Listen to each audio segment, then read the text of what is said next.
lagi. Jadi kalau Anda miskin urusan dunia, misal kata orang, tapi kaya urusan akhirat, dunia miskin status hilang. Masuk akhirat kaya selamanya karena abadi sifatnya. Kalau Anda kaya dunia tapi nggak akal akhirat, silahkan nikmati kekayaan dunia. Tapi kalau sudah meninggal nggak akan dibawa. Alam kuburan yang nggak ikut. Wassalatu wassalamu ala rasulillahil karim an-nabiyil amin Sayyidina Muhammadin wa ala alihi wa sahbihi wa ummatihi ila yaumiddin. Amma ba'd, fa ya ibadallah, usi nafsi wa iyyakum bitaqwallahi faqad fazal muttaqun fala tamutunna illa wa antum muslimun. Faqala ta'ala ya ayyuhalladzina amanu taqullaha haqqa tuqatih wa la tamutunna illa wa antum muslimun. Saudara-saudariku dan pemirsa Akhir TV dimanapun Anda berada, alhamdulillah kita masih diberikan kesempatan hidup sampai dengan subuh ini. Kita bermohon pada Allah semoga kita di hari ini mendapatkan berkah dan rahmat dari Allah Subhanahu wa Ta'ala. Alhamdulillah, di antara sekian hamba Allah yang masih hidup, kita diberikan kesempatan beriman sampai hari ini. Semoga iman ini mampu kita jaga, pertahankan sampai dengan kembali kepada Allah Subhanahu wa Ta'ala. Alhamdulillah, di antara sekian orang yang masih beriman, kita yang masih diberi kesempatan untuk menunaikan salat subuh berjamaah langsung di masjid di rumah Allah. Semoga salat kita yang telah ditunaikan, juga salat saudara-saudari kita, diterima oleh Allah Subhanahu wa Ta'ala. Di subuh tadi, imam kita membacakan rakaat pertama Quran surah ke-35 Fatir dari ayat 33 sampai 37. Anda buka lembaran mushaf, terletak di sebelah kiri dari atas sampai dengan ke bawah. Ada pesan di ayat ini untuk berbekal dengan maksimal selama di dunia, meraih prestasi terbaik saat kembali kepada. Di antara prestasi terbaik yang mendapatkan apresiasi tinggi saat menghadap kepada Allah adalah ketika Anda hidup di dunia berlomba-lomba kemudian mendekat kepada Allah dengan cara menghafal dan mengamalkan isi Al-Quran. Ada orang-orang yang ketika masuk surga nanti tidak langsung masuk, tapi oleh Allah diberikan perhiasan dulu. Itu apresiasi tertinggi. Jannatu adnin yadkhulunaha. Ada orang-orang yang masuk surganya dimulai dari surga Aden. Yuhallawna fiha min asawir. Sebelum masuk dipakaikan dulu kemudian perhiasan-perhiasan paling indah.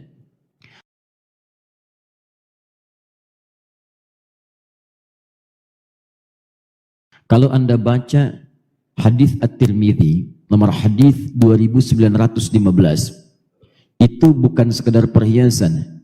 Yulbasu ilaihi tajul karamah, dipakaikan mahkota di kepalanya. Kemudian setelah itu tidak cukup juga. Wa yulbasu ilaihi libasul karamah, dipakaikan juga kemudian jubah kehormatan. Nanti begitu akan masuk, ditambah lagi dengan perhiasan-perhiasan di tubuhnya yang kelihatan ini ahli Quran nih, beda dengan yang lain. Ini ahli Quran. Bahkan nanti kalau ada fasilitator, mungkin orang tuanya menyekolahkan anaknya di sekolah Quran atau dimintakan ke masjid untuk talaqi Quran, difasilitasi, itu dipanggil nanti sepanjang orang tuanya beriman kepada Allah, dipanggil kemudian dipakaikan oleh anaknya mahkota khusus. Yang paling dahsyat nanti, kalau dia punya keluarga juga beriman, ada anaknya, cucunya, istrinya, bapak ibunya, mereka beriman juga.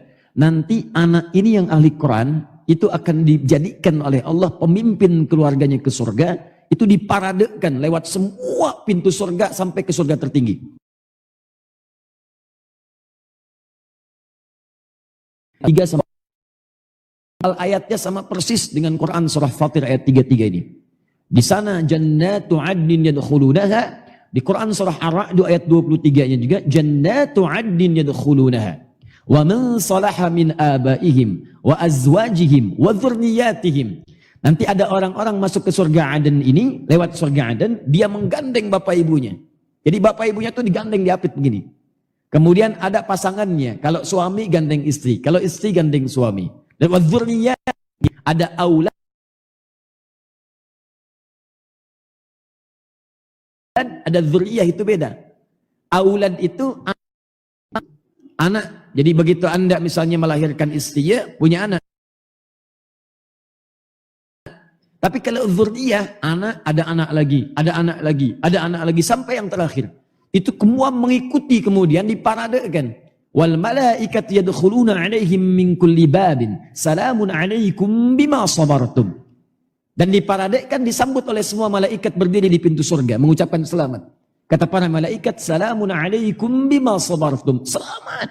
Selamat Anda bisa masuk dengan cara seperti ini. Karena Anda bersabar saat di dunia. Sabar. Orang baca Quran, Anda baca Al-Quran. Ya, orang bersabar dengan pekerjaan dunia. Anda bersabar mengumpulkan pekerjaan akhirat. Kata para malaikat, selamat karena kesabaran Anda ini. Anda bisa masuk dengan cara yang sangat tinggi seperti ini.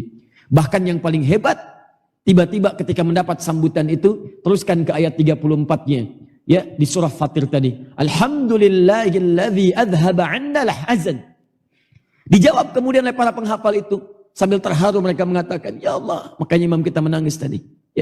Ya Allah, terima kasih ya Allah. Segala puji bagi Allah yang telah menghilangkan semua kesedihan kami saat kami mulai menghafal di dunia itu. Capek, kadang-kadang waktunya dipakai lagi, tidurnya kurang, malam tidur cuma sekian jam, siang tidurnya terbatas, menghafal lagi, ada yang sambil kuliah menghafal, sambil kerja menghafal, ada yang di rumah menghafal. Jadi begitu sampai ke surga terharu dengan semua itu. Sekarang sudah tidak ada kesedihan lagi. Sekarang tinggal menikmati apa yang telah Allah janjikan. Maka kemudian di akhir ayatnya Allah berikan pilihan. Kata Allah, saya sudah tampilkan tawaran itu. Kalau kamu yakin dengan apa yang saya janjikan, silahkan berjuang saat di dunia. Tapi kalau kamu tidak yakin dan sombong dengan keadaanmu saat di dunia, merasa seakan pulang, tidak akan pulang ke akhirat, kamu sibuk dengan pekerjaan, melalaikan kehidupan akhirat. Kamu sibuk dengan tipu daya dunia. Kamu sibuk dengan berbagai hal yang tidak bermanfaat untuk akhirat. Dan kamu merasa dunia yang paling kekal abadi, silahkan. Silahkan bersikap dengan sombong seakan tidak butuh kepada saya. Tapi satu saat, orang-orang yang sombong dengan urusan akhirat, kami akan tenggelamkan dalam neraka yang paling dalam. Karena itulah ditutup kemudian rakaat kedua dengan menyampaikan Quran surah ke-39 Az-Zumar itu di bagian ayat terakhir untuk menampilkan keadaan ahli surga dengan ahli neraka sebagai pilihan kepada kita semua. Teman-teman,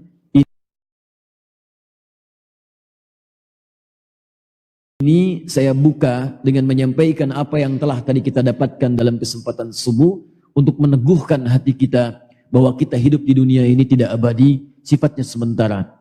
Maka dari itu, apapun yang Anda kerjakan sekarang, entah aktivitas Anda itu ada dalam lingkup formal, di birokrasi kah, diplomasi kah, ataukah di instansi-instansi, atau Anda seorang pengusaha, pedagang, atau ibu rumah tangga, atau sekedar pengajar, atau apapun Anda, maka semua itu mulia di hadapan Allah Subhanahu wa Ta'ala, tidak akan dibedakan sepanjang Anda niatkan untuk ibadah kepada Allah Subhanahu wa Ta'ala.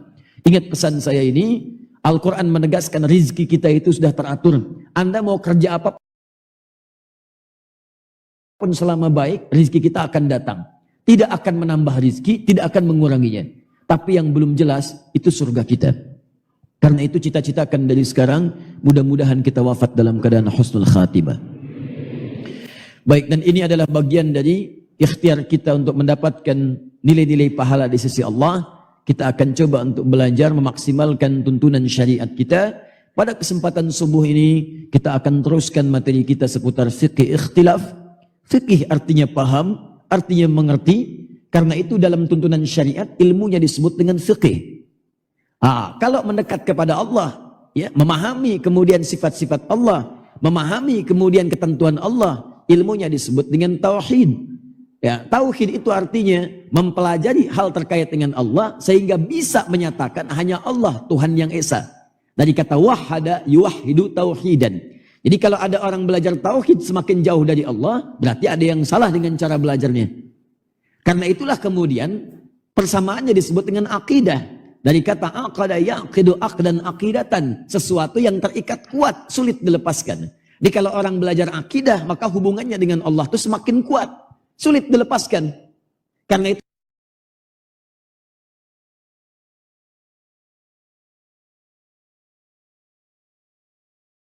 kalau orang belajar akidah tapi dia terlepas dari Allah, mohon maaf berarti ada yang salah kemudian dalam pelajarannya. Dalam rangka mendekat kepada Allah itu kalau sudah yakin dengan Allah. Kemudian kita yakin Allah yang Esa. Bagaimana membuktikannya? Maka Allah turunkan kemudian syariat. Syariat itu jalan untuk mendekat kepada Allah. Dari kata syari'a, syara'a yashra', sesuatu yang luas untuk menyampaikan pada tujuan. Kita ingin mendekat kepada Allah, tujuan kita itu lillah. Bagaimana jalannya? Maka disebut dengan syariat. Syariat itu jalan mendekat kepada Allah. Karena kita orang Islam, maka disebut dengan syariat Islam. Ya, makanya orang Islam itu wajib bersyariat. Apa syariat itu bentuknya? Bentuknya ibadah. Karena itu setelah tauhid yang dilafadzkan dengan kalimat syahadat, muncullah kemudian ujian ibadah untuk membuktikan penghambaan kita kepada Allah sebagai jalan mendekat kepadanya. Maka ada salat, kemudian ada zakat, ada puasa, ada haji. Itu yang disebut dengan syariat. Ilmunya disebut dengan fikih namanya. Fikih itu artinya paham, mengerti. Terambil dari spirit Quran surah ke-9 ayat 122. Paling kiri sebelah bawah.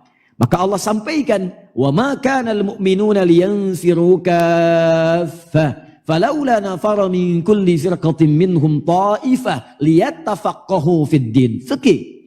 Jika ada di antara kalian masih hidup dan beriman, jangan sibuk semua beraktivitas, bahkan jihad fisik. Saya turunkan satu amalan kata Allah yang kalau kamu kerjakan nilainya sama dengan orang jihad secara fisik.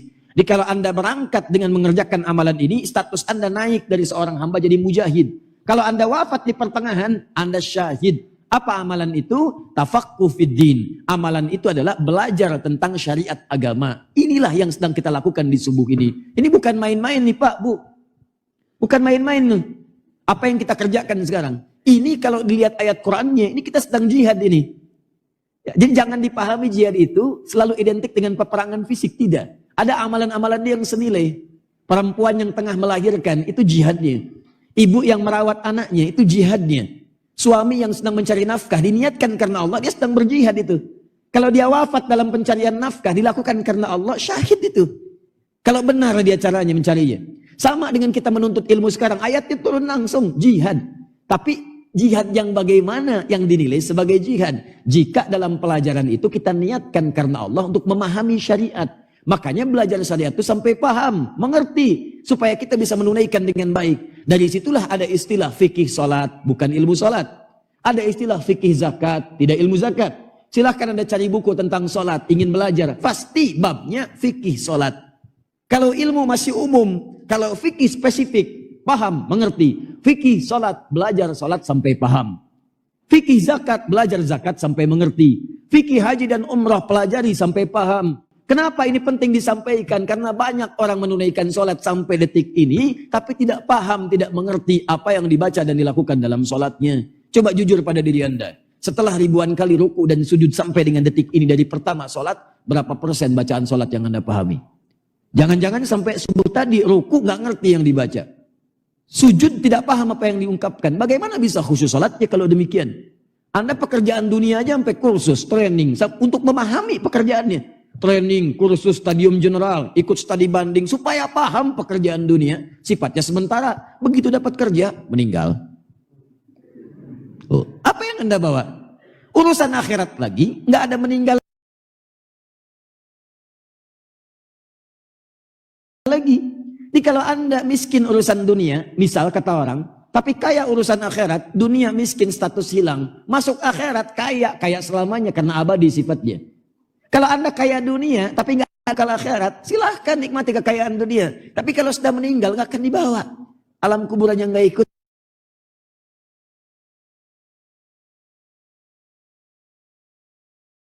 Kategori fikih, ada yang disebut dengan fikih ikhtilaf.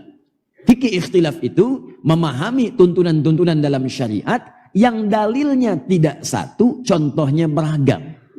Nah, ada sementara sahabat-sahabat kita karena tidak memahami fikih ini, tidak siap kemudian ketika saudaranya atau temannya mengamalkan tuntunan lain yang berbeda dengannya. Padahal itu ada dalilnya, itu ada contohnya. Untuk itulah kita bahas ini semua, supaya wawasan kita bertambah, kemudian menjauhi hal-hal yang tidak disenangi dalam syariat. Contoh, maaf, perselisihan pada tuntunan ibadah. Padahal ibadah itu dimaksudkan supaya kita dekat dengan Allah, kemudian baik tuntunan hidupnya. Contoh, salat, apa tujuan salat? Quran surah ke-29 ayat ke-45.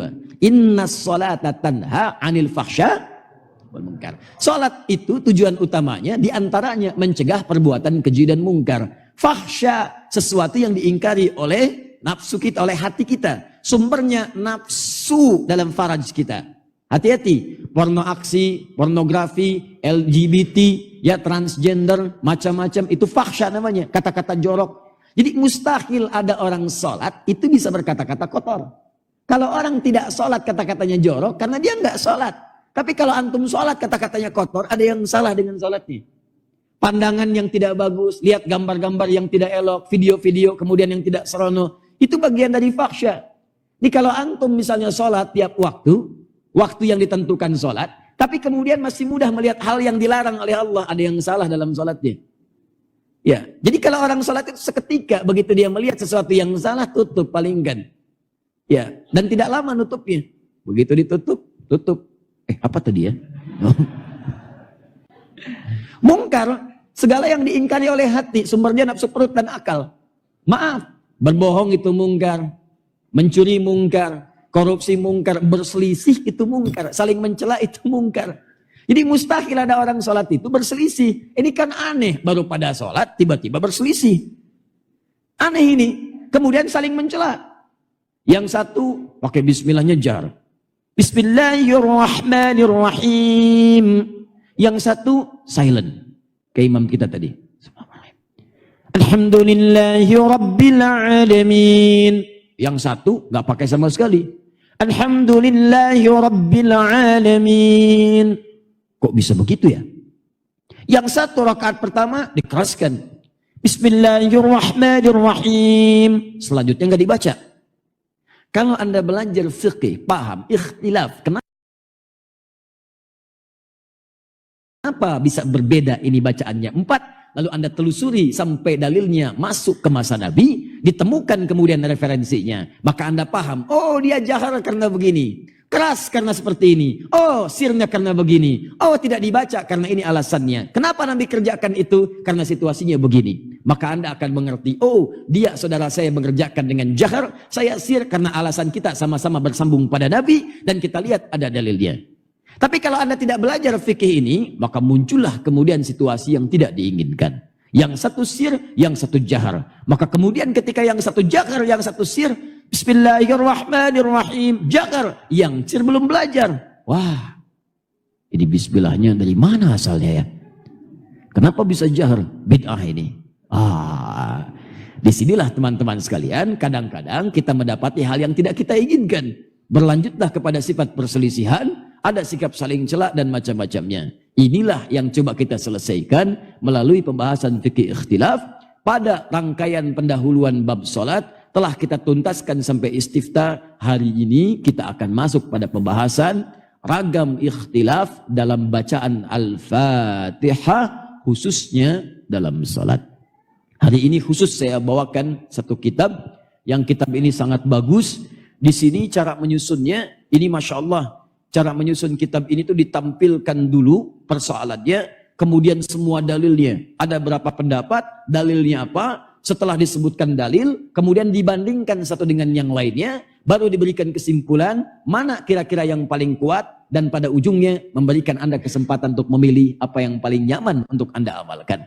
Ini nama kitabnya Tafsir Ayatul Ahkam. Lengkapnya Rawa'i'ul Bayan fi Tafsiri Ayatil Ahkam.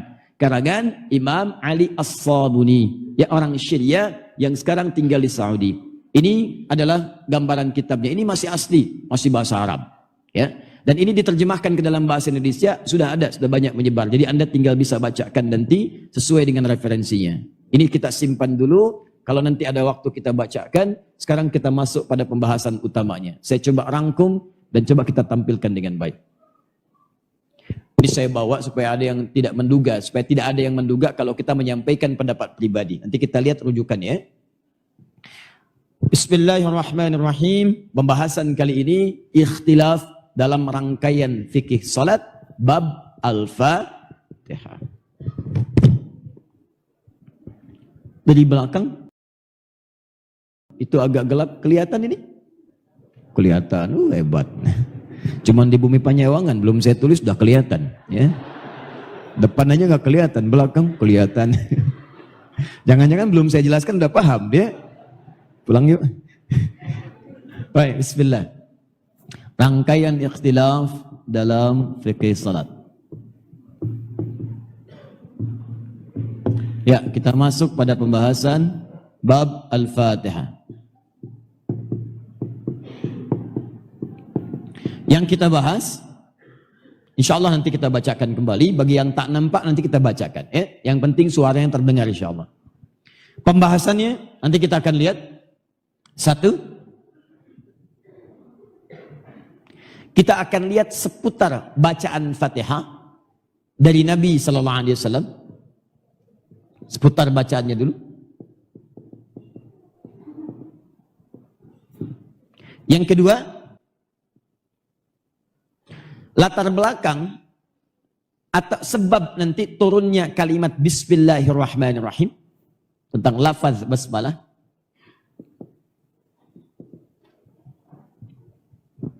Ketiga,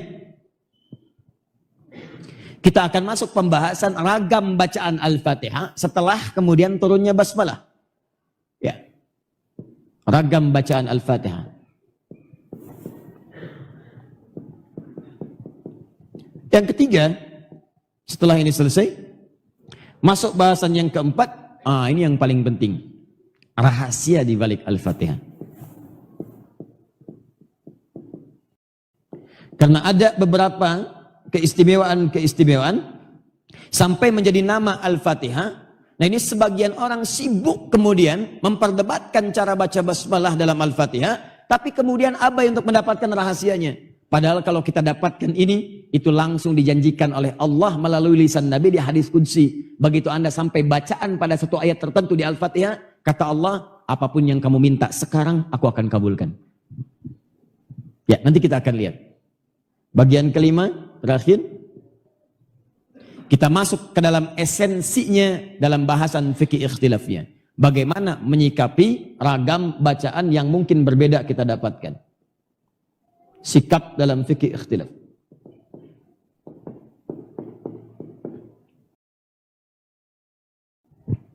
Sudah? Baik, mari kita mulai. Satu, saya kisahkan dulu sejenak. Saya baca cepat ya.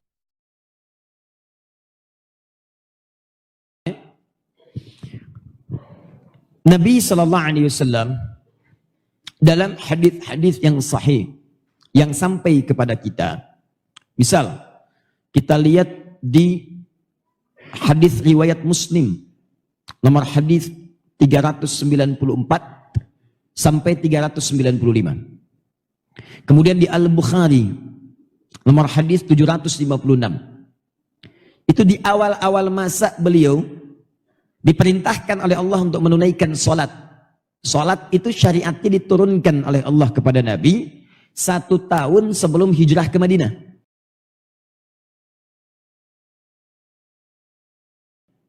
Ya, usia beliau 52 tahun. Maka diturunkan kemudian syariat salat dengan cara yang sempurna. Saya sebutkan sempurna karena nanti sebelum Nabi Muhammad pun sallallahu alaihi wasallam itu diutus, itu umat sebelumnya sudah salat. Awas jangan salah ya. Bahkan disebutkan dalam Al-Quran. Jadi salat itu bukan syariat khusus untuk Nabi Muhammad dan kita umatnya. Umat sebelumnya pun sudah salat. Cuma kita yang paling sempurna caranya. Paling sempurna. Karena bagian penutup dalam kehidupan. Ya, buktinya apa Ustaz? Misal, sebelum Nabi Muhammad siapa nabinya? Nabi Isa. Jarak Nabi Muhammad ke Nabi Isa itu 600 tahun. Nabi Isa salat. Ya dalilnya Quran surah 19 ayat 31 sampai 33. Paling kanan pertengahan. Sebelum Nabi Isa siapa? Misal jauh kita ke atas, misal yang sering disebutkan Nabi Musa, padahal masih jauh jaraknya ke atas. Nabi Musa salat. Jarak Nabi Muhammad ke Nabi Musa 2000 tahun. Antum buka Quran surah 20 Toha ayat ke-14. Itu kisah Nabi Musa diperintahkan sholat oleh Allah. Innani anallahu la ilaha illa ana fa'budni wa aqimis sholata li dzikri. Saya Allah, kata Allah ke Nabi Musa. Tidak ada Tuhan yang layak dipertuhankan kecuali saya. Sembah saya. Bagaimana menyembahmu ya Allah? Wa aqimis sholat. Tunaikan sholat. Nabi Musa diminta sholat. Lebih jauh lagi ke atas. Nabi Ismail alaihi salam. Jarak Nabi Muhammad ke Nabi Ismail 29 generasi. Beliau disebutkan dalam Al-Quran sholat, bahkan minta keluarganya sholat. Dalilnya apa Ustaz? Quran surah ke-19 Maryam ayat ke-55. Wa kana ya'muru ahlahu bis salat. Ismail itu alaihissalam bahkan minta, perintahkan keluarganya sholat. Sholat. Bahkan sampai ke atas, ke Rasul pertama Nabi Nuh alaihissalam, sampai ke Nabi Adam. Wahyunya diturunkan oleh Allah. Kata Allah, kami wahyukan kepadamu Muhammad persis seperti wahyu yang kami berikan sampai dengan Nuh alaihissalam. Dalilnya apa Ustaz? Quran surah keempat An-Nisa ayat 163. Paling kiri sebelah atas di mushaf. Inna auhayna ilaika kama auhayna ila Nuhin wan nabiyina min ba'di. Muhammad kami wahyukan kepadamu, kami perintahkan, kami berikan tuntunan. Seperti Nuh dulu Rasul pertama kami berikan wahyu. Ada turunan. Jadi kalau antum urutkan Nabi Muhammad sampai ke Nabi Adam, itu mereka semua pun sholat. Muhammad sallallahu alaihi wasallam bin Abdullah bin Abdul Muttalib bin Hashim bin Abdul Manaf bin Qusay bin Murrah bin Kilab bin Ka'ab bin Ghalib bin Fihr bin Malik bin Nadar bin Kinana bin Khuzaimah bin Mudrika bin Ilyas bin Nizar bin Mudar bin Ma'ad bin Adnan bin Addi bin Adri bin Muqawwam bin Nagur bin Tarikh bin Ya'rub bin Yasjub bin Nabit bin Ismail alaihissalam bin Ibrahim alaihissalam bin Azar atau bin Nahud bin Abir bin Kinan bin Arfakhshad bin Sam bin Nuh alaihissalam bin Mikhlail Matushala bin Kinan bin Anwas bin This bin Adam alaihissalam. Ulangi.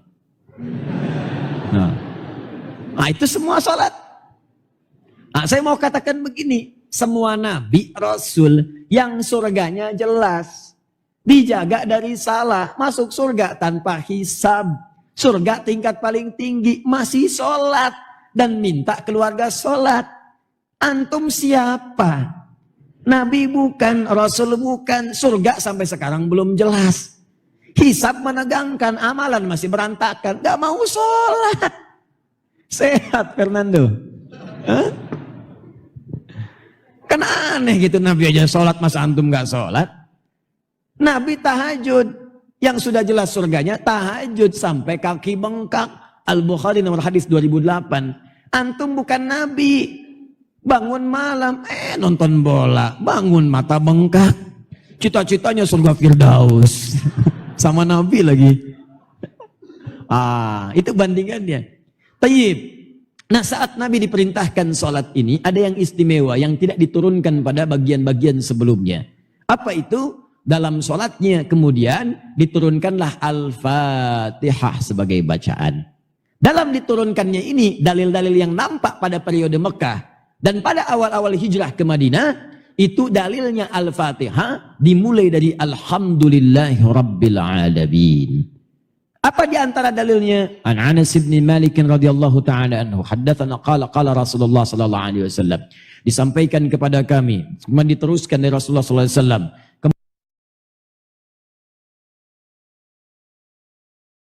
Kemudian riwayatnya sampai kepada Anas bin Malik. Sebelum ke hadis qudsinya, lihat baik-baik, saya bacakan. Qala Rasulullah sallallahu alaihi wasallam, qala Allah azza wa jalla. Rasulullah sallallahu alaihi wasallam pernah bersabda, Allah Subhanahu wa taala berfirman, qasamtu shalah baini wa baina 'abdi wa li 'abdi ma sa'al. Saya bagi salat menjadi dua bagian. Ada hak saya, ada hak kalian hambaku. Dan aku akan penuhi hak kalian sepanjang kalian memenuhi hakku. Apa di antaranya? Idza qala al-'abdu, jika seorang hamba memulai salatnya dan dia membaca kemudian setelah takbir, setelah iftitah itu dia baca Alhamdulillahi Rabbil Alamin. Qala Allah azza wa jalla hamadani 'abdi. Ketika seorang hamba mulai membaca Al-Fatihahnya, dia mengucapkan Alhamdulillahi Rabbil Alamin, maka Allah menjawab hamadani 'abdi, hambaku sedang memujiku. Nah, hadis ini ya di Muslim hadis 395 itu menerangkan bahwa awal perintah Al-Fatihah dibacakan dalam sholat itu dimulai dengan kalimat apa? Alhamdulillahi Rabbil Alamin. Makanya dalam periode ini, tolong garis bawahi ya, supaya jelas uraian saya nih. Sehingga antum bisa paham. Dalam awal-awal perintah sholat di periode Makkah sampai awal hijrah ke Madinah itu semua sahabat yang meriwayatkan hadis-hadis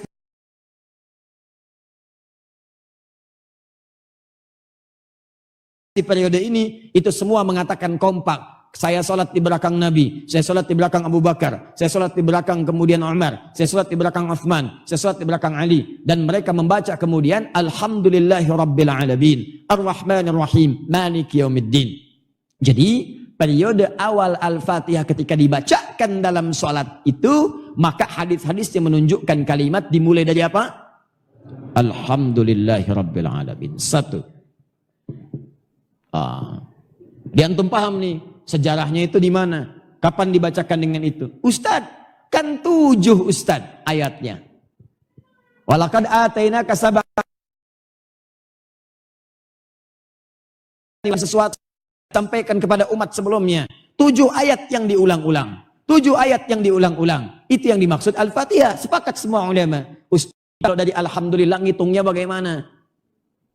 Teman-teman sekalian, penomoran itu kemudian dilakukan setelahnya, setelah periode Nabi SAW, baru kemudian ditunjukkan ini 1, ini 2, ini 3, untuk tidak membuat kita bingung dalam bacaan Al-Quran, memudahkan kita membacanya. Maka ketika Nabi bacakan ayat-ayat itu asalnya nggak ada nomor, cuma Nabi berhenti di sini, berhenti di sini, berhenti di sini, berhenti di sini. Baru kemudian untuk memudahkan kita semua diberikan penomoran supaya mudah bagi kita untuk membaca dan memahaminya. Maka kata para ulama, jika Anda membaca dari Alhamdulillahi Rabbil Alamin, Ar-Rahmanir Rahim, 2, Maliki Yaumiddin, 3, Iyyaka na'budu wa iyyaka nasta'in, 4, Ihdinas siratal mustaqim, 5, Siratal ladzina an'amta 'alaihim. Nabi berhenti wakaf di situ. Berhenti. Siratal ladzina an'amta 'alaihim, berhenti. Maka ini ada yang menghitung dengan 6 saat diturunkan. Ghairil maghdubi 'alaihim waladdallin, 7. Paham? Baik, jadi ketika Nabi wakaf berhenti di sini, maka mulai kemudian dihitung oleh para ulama. Ini 6-nya, baru kemudian yang terakhir Shiratal ladzina sampai ujungnya, itulah 7-nya. Jelas? Baik. Lalu tiba masa kemudian di Madinah mulai hidup, tentram, mulai stabil. Begitu stabil mulai turun ayat banyak, mulai turun surah banyak. Nah, tadi saya katakan, masa awal-awal turun ini, jangankan nomor, surah satu ke surat lainnya belum ada pemisah. Misal, contoh, begitu turun, Qul a'udhu birabbil falaq, sampai ujungnya langsung, Qul a'udhu birabbin nas. Begitu turun, Qul huwallahu ahad, sampai ujungnya, walam yakul lahu kufuwan ahad, langsung, Qul a'udhu birabbil falaq. Surat satu ke surat yang lainnya nyambung. Tiba kemudian datang seorang anak-anak datang kepada Nabi, lalu menanyakan, ya Rasulullah, anak ini namanya Abdullah, anak seorang sahabat sekaligus paman Nabi, beda usianya kurang lebih 5 tahun dengan Nabi, namanya Abbas. Maka dikenallah Abdullah, anak laki-lakinya Abbas. Anak laki-laki itu ibnun disingkat dengan bin, maka dikenal dengan Ibnu Abbas radhiyallahu taala anhuma. Ibnu Abbas, Abbasnya adalah seorang pedagang, punya kesibukan, tapi dia punya cita-cita. Beliau punya cita-cita, walaupun saya sibuk, gak bisa ngaji setiap waktu, anak saya mesti lebih pintar dibandingkan dengan saya. Maka anak saya diinvestasikan di majelis taklimnya Nabi, supaya lebih hebat dari bapaknya. Begitu cara berpikirnya. Maka bapaknya dibalik kesibukan,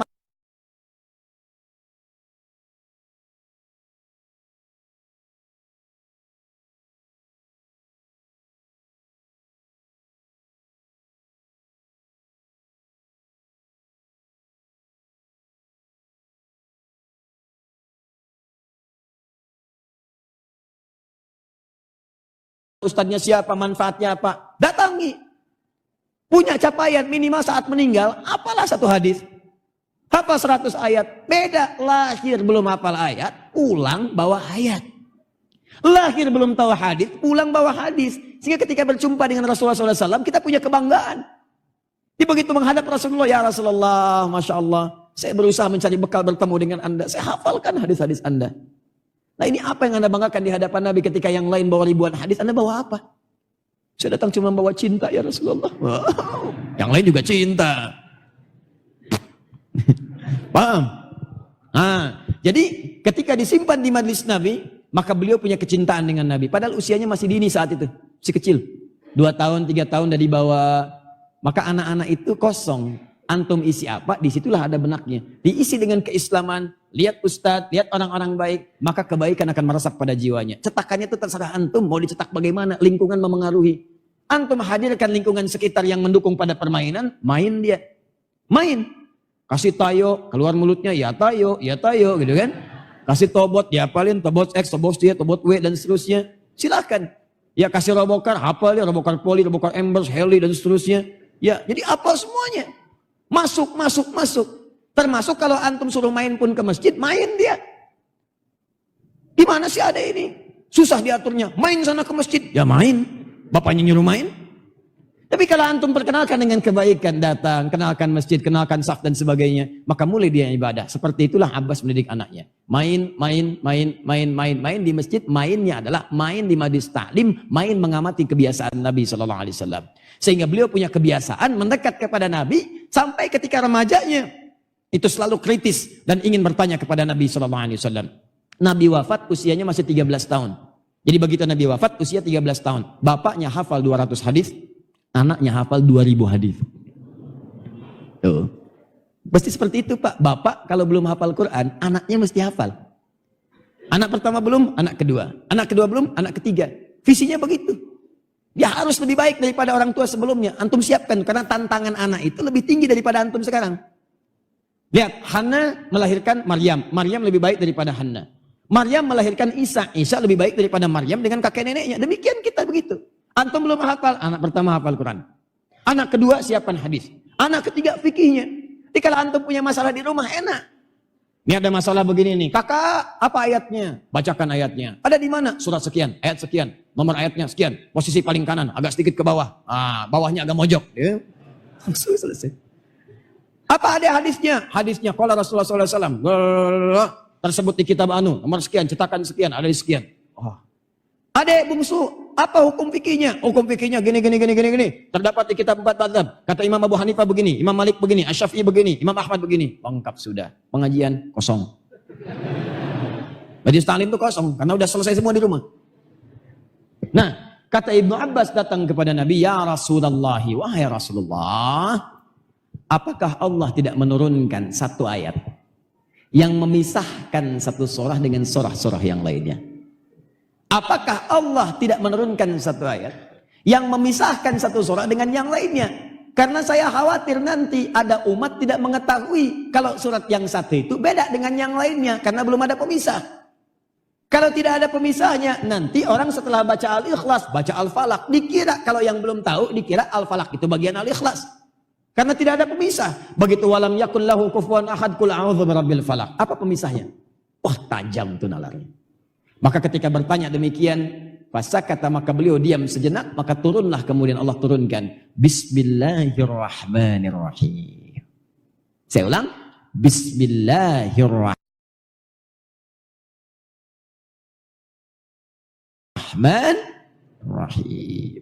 Kalimat Bismillahirrahmanirrahim itu sebelumnya juga ada di surah An-Naml. Ayat yang ke-30 itu, innahu min Sulaiman wa innahu bismillahirrahmanirrahim. Cuma ini bagian dari surah An-Naml. Hanya yang ini berbeda. Dia turun kemudian terpisah untuk menjadikan fasil, pemisah antara satu surah ke surah-surah yang lainnya. Jadi begitu antum bacakan Al-Fatihah, selesai Al-Fatihah masuk ke Al-Baqarah, maka di Al-Baqarah kemudian sebelum dimulai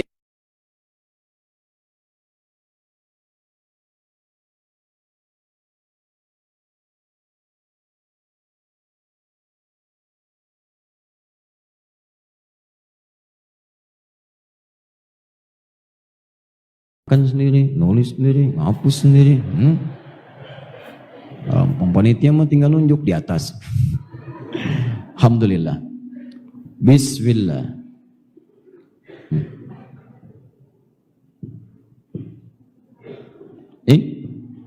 Bismillahirrahmanirrahim.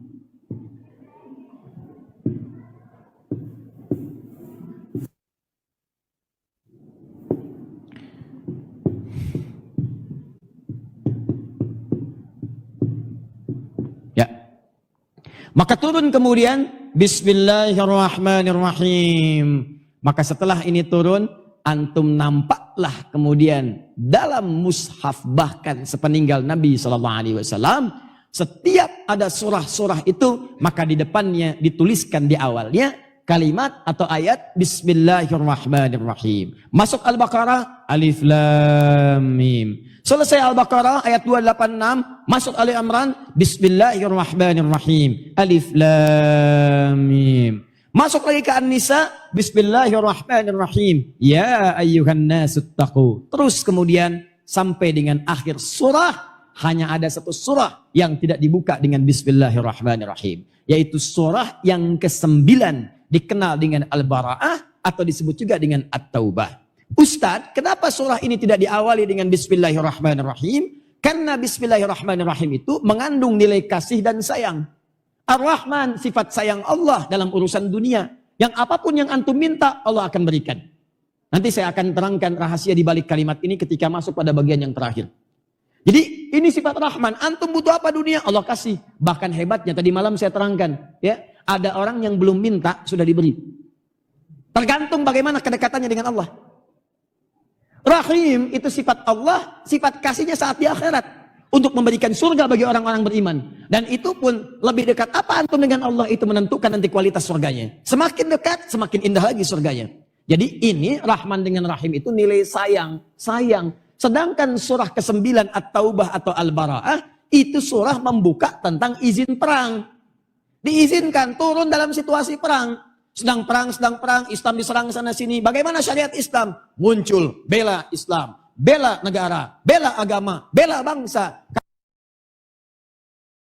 Karena saat itu sedang berhimpun di sekitaran bangsa. Maka muncul kemudian syariat untuk bela bangsa, bela negara, bela agama, bela syariat. Maka turun kemudian izin. Bara'atum minallah. Begitu turun izin untuk membela. Jadi jihad itu bukan menyakiti. Tidak ada jihad misalnya datang, nggak ada alasan, nggak ada angin, nggak ada hujan, nggak ada petir. Tiba-tiba bikin petir orang, tembak, bom, duar. Bikin bom panci, gak puas panci kulkas, gak puas kulkas, ayo bom apartemen. Bom apartemen habis, bom kedutaan. Antum mau nyari apa sih? Ya, ada yang salah tuh pasti. Sehingga sering saya katakan dari dulu tuh, waktu kejadian bom Jalan Tamrin, duar. Di Lampung saya lagi taklim tuh. Tiba-tiba orang bertanya, polos nanyanya, Ustadz, apakah bom di Jalan Tamrin itu jihad fisabilillah? Pak, sependek pengetahuan saya, jihad fisabilillah itu jihad di jalan Allah, bukan di jalan Tamrin. Jadi pasti ada yang keliru tuh. Hati-hati ya, kalau antum ikut taklim tiba-tiba ada yang sedikit-sedikit, wah bunuh, tembak, bom, gitu kan. Tanya aja, bapak aja yang ngebom pak, gitu. Ya, jadi orang-orang seperti itu pelan-pelan. Dan kita doakan mudah-mudahan itu bisa mendapatkan wawasan yang luas untuk belajar lebih baik insya Allah. Ya, jadi hindari budayakan untuk saling hindari sifat saling celak, saling hina, kita arahkan kepada hidayah. Nah, ini dalam perang kan gak ada sayang. Tunjukkan pada saya di peperangan mana kasih sayang terjadi. Perang itu sifatnya dahsyat, penuh emosi. Tembak, bom, dulu pakai pedang, sahabat sini, sahabat sana, nggak ada pakai sayang. Zaman sekarang itu Ustadz perangnya perang milenial, ada rasa sayangnya. Begitu mau tembak izin dulu, nembak ya, dor. Sakit gak? Gak ada begitu. Begitu minta maaf. Maaf ya. Begitu maaf, dor. Paham ya? Nah, karena itulah di surah ke-9, surah At-Taubah tidak dibuka dengan Bismillahirrahmanirrahim. Tapi tidak menafikan keberadaan ini sebagai ayat dalam Al-Quran. Paham? Maka setiap surah seluruhnya, berapa jumlah surah dalam Al-Quran? 114 surah. 114 itu surah pertamanya apa? Al-Fatihah, bukan Al-Baqarah. Surah pertamanya Al-Fatihah. 2 Al-Baqarah. 3 4 5 6 7 8 9 10. Ayo hafal dong. Masa gajian apa surat Quran tidak? 114. Oh, paling kencang. Nas. Wah, minal jinnati wan nas. Kalau bukan jin manusia itu ya. Dah, fokus baik-baik. Lihat 114 surah. Maka 114 ini pun jumlah Al-Fatihah, itu jumlahnya 114. Dari Bismillah, jumlah Bismillahirrahmanirrahim, jumlahnya 114. Dari Al-Fatihah sampai dengan An-Nas. Yang tidak ada di Al-Bara'ah At-Taubah ini, itu disepakati ulama tersebut kemudian di An-Naml ayat yang ke-30 itu. Innahu min Sulaiman wa innahu bismillahirrahmanirrahim. Untuk itu jumlah kalimat bismillahirrahmanirrahim dalam Al-Quran tetap 114. Nah, sejak turun ini bismillahirrahmanirrahim, maka kita sepakati karena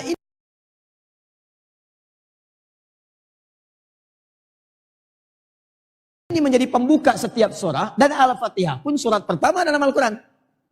Al-Fatihah kan surat. Karena Al-Fatihah surat pertama dalam Al-Quran, bagian dari Al-Quran dan itu surah. Maka ini pun tidak luput dalam kalimat Bismillahirrahmanirrahim. Maka sebelum Alhamdulillahirrabbilalamin, maka muncullah Bismillahirrahmanirrahim. Sejak turun ini Bismillahirrahmanirrahim, maka cara Nabi kemudian mengimami dalam sholatnya itu senantiasa mengiringkan kalimat hamdalah dengan bismillah. Kadang beliau pada yang sudah paham bahwa Al-Fatihah saat turun ayat itu pertama kali kemudian dibaca dengan alhamdulillah, kadang beliau bacakan alhamdulillahirabbil alamin langsung. Saat turun bismillahirrahmanirrahim dan orang-orang tahu pada saat itu, maka sekitaran orang yang tahu, maka beliau ketika membuka salatnya membacakan Al-Fatihah, barulah kemudian dibuka dengan bismillahirrahmanirrahim.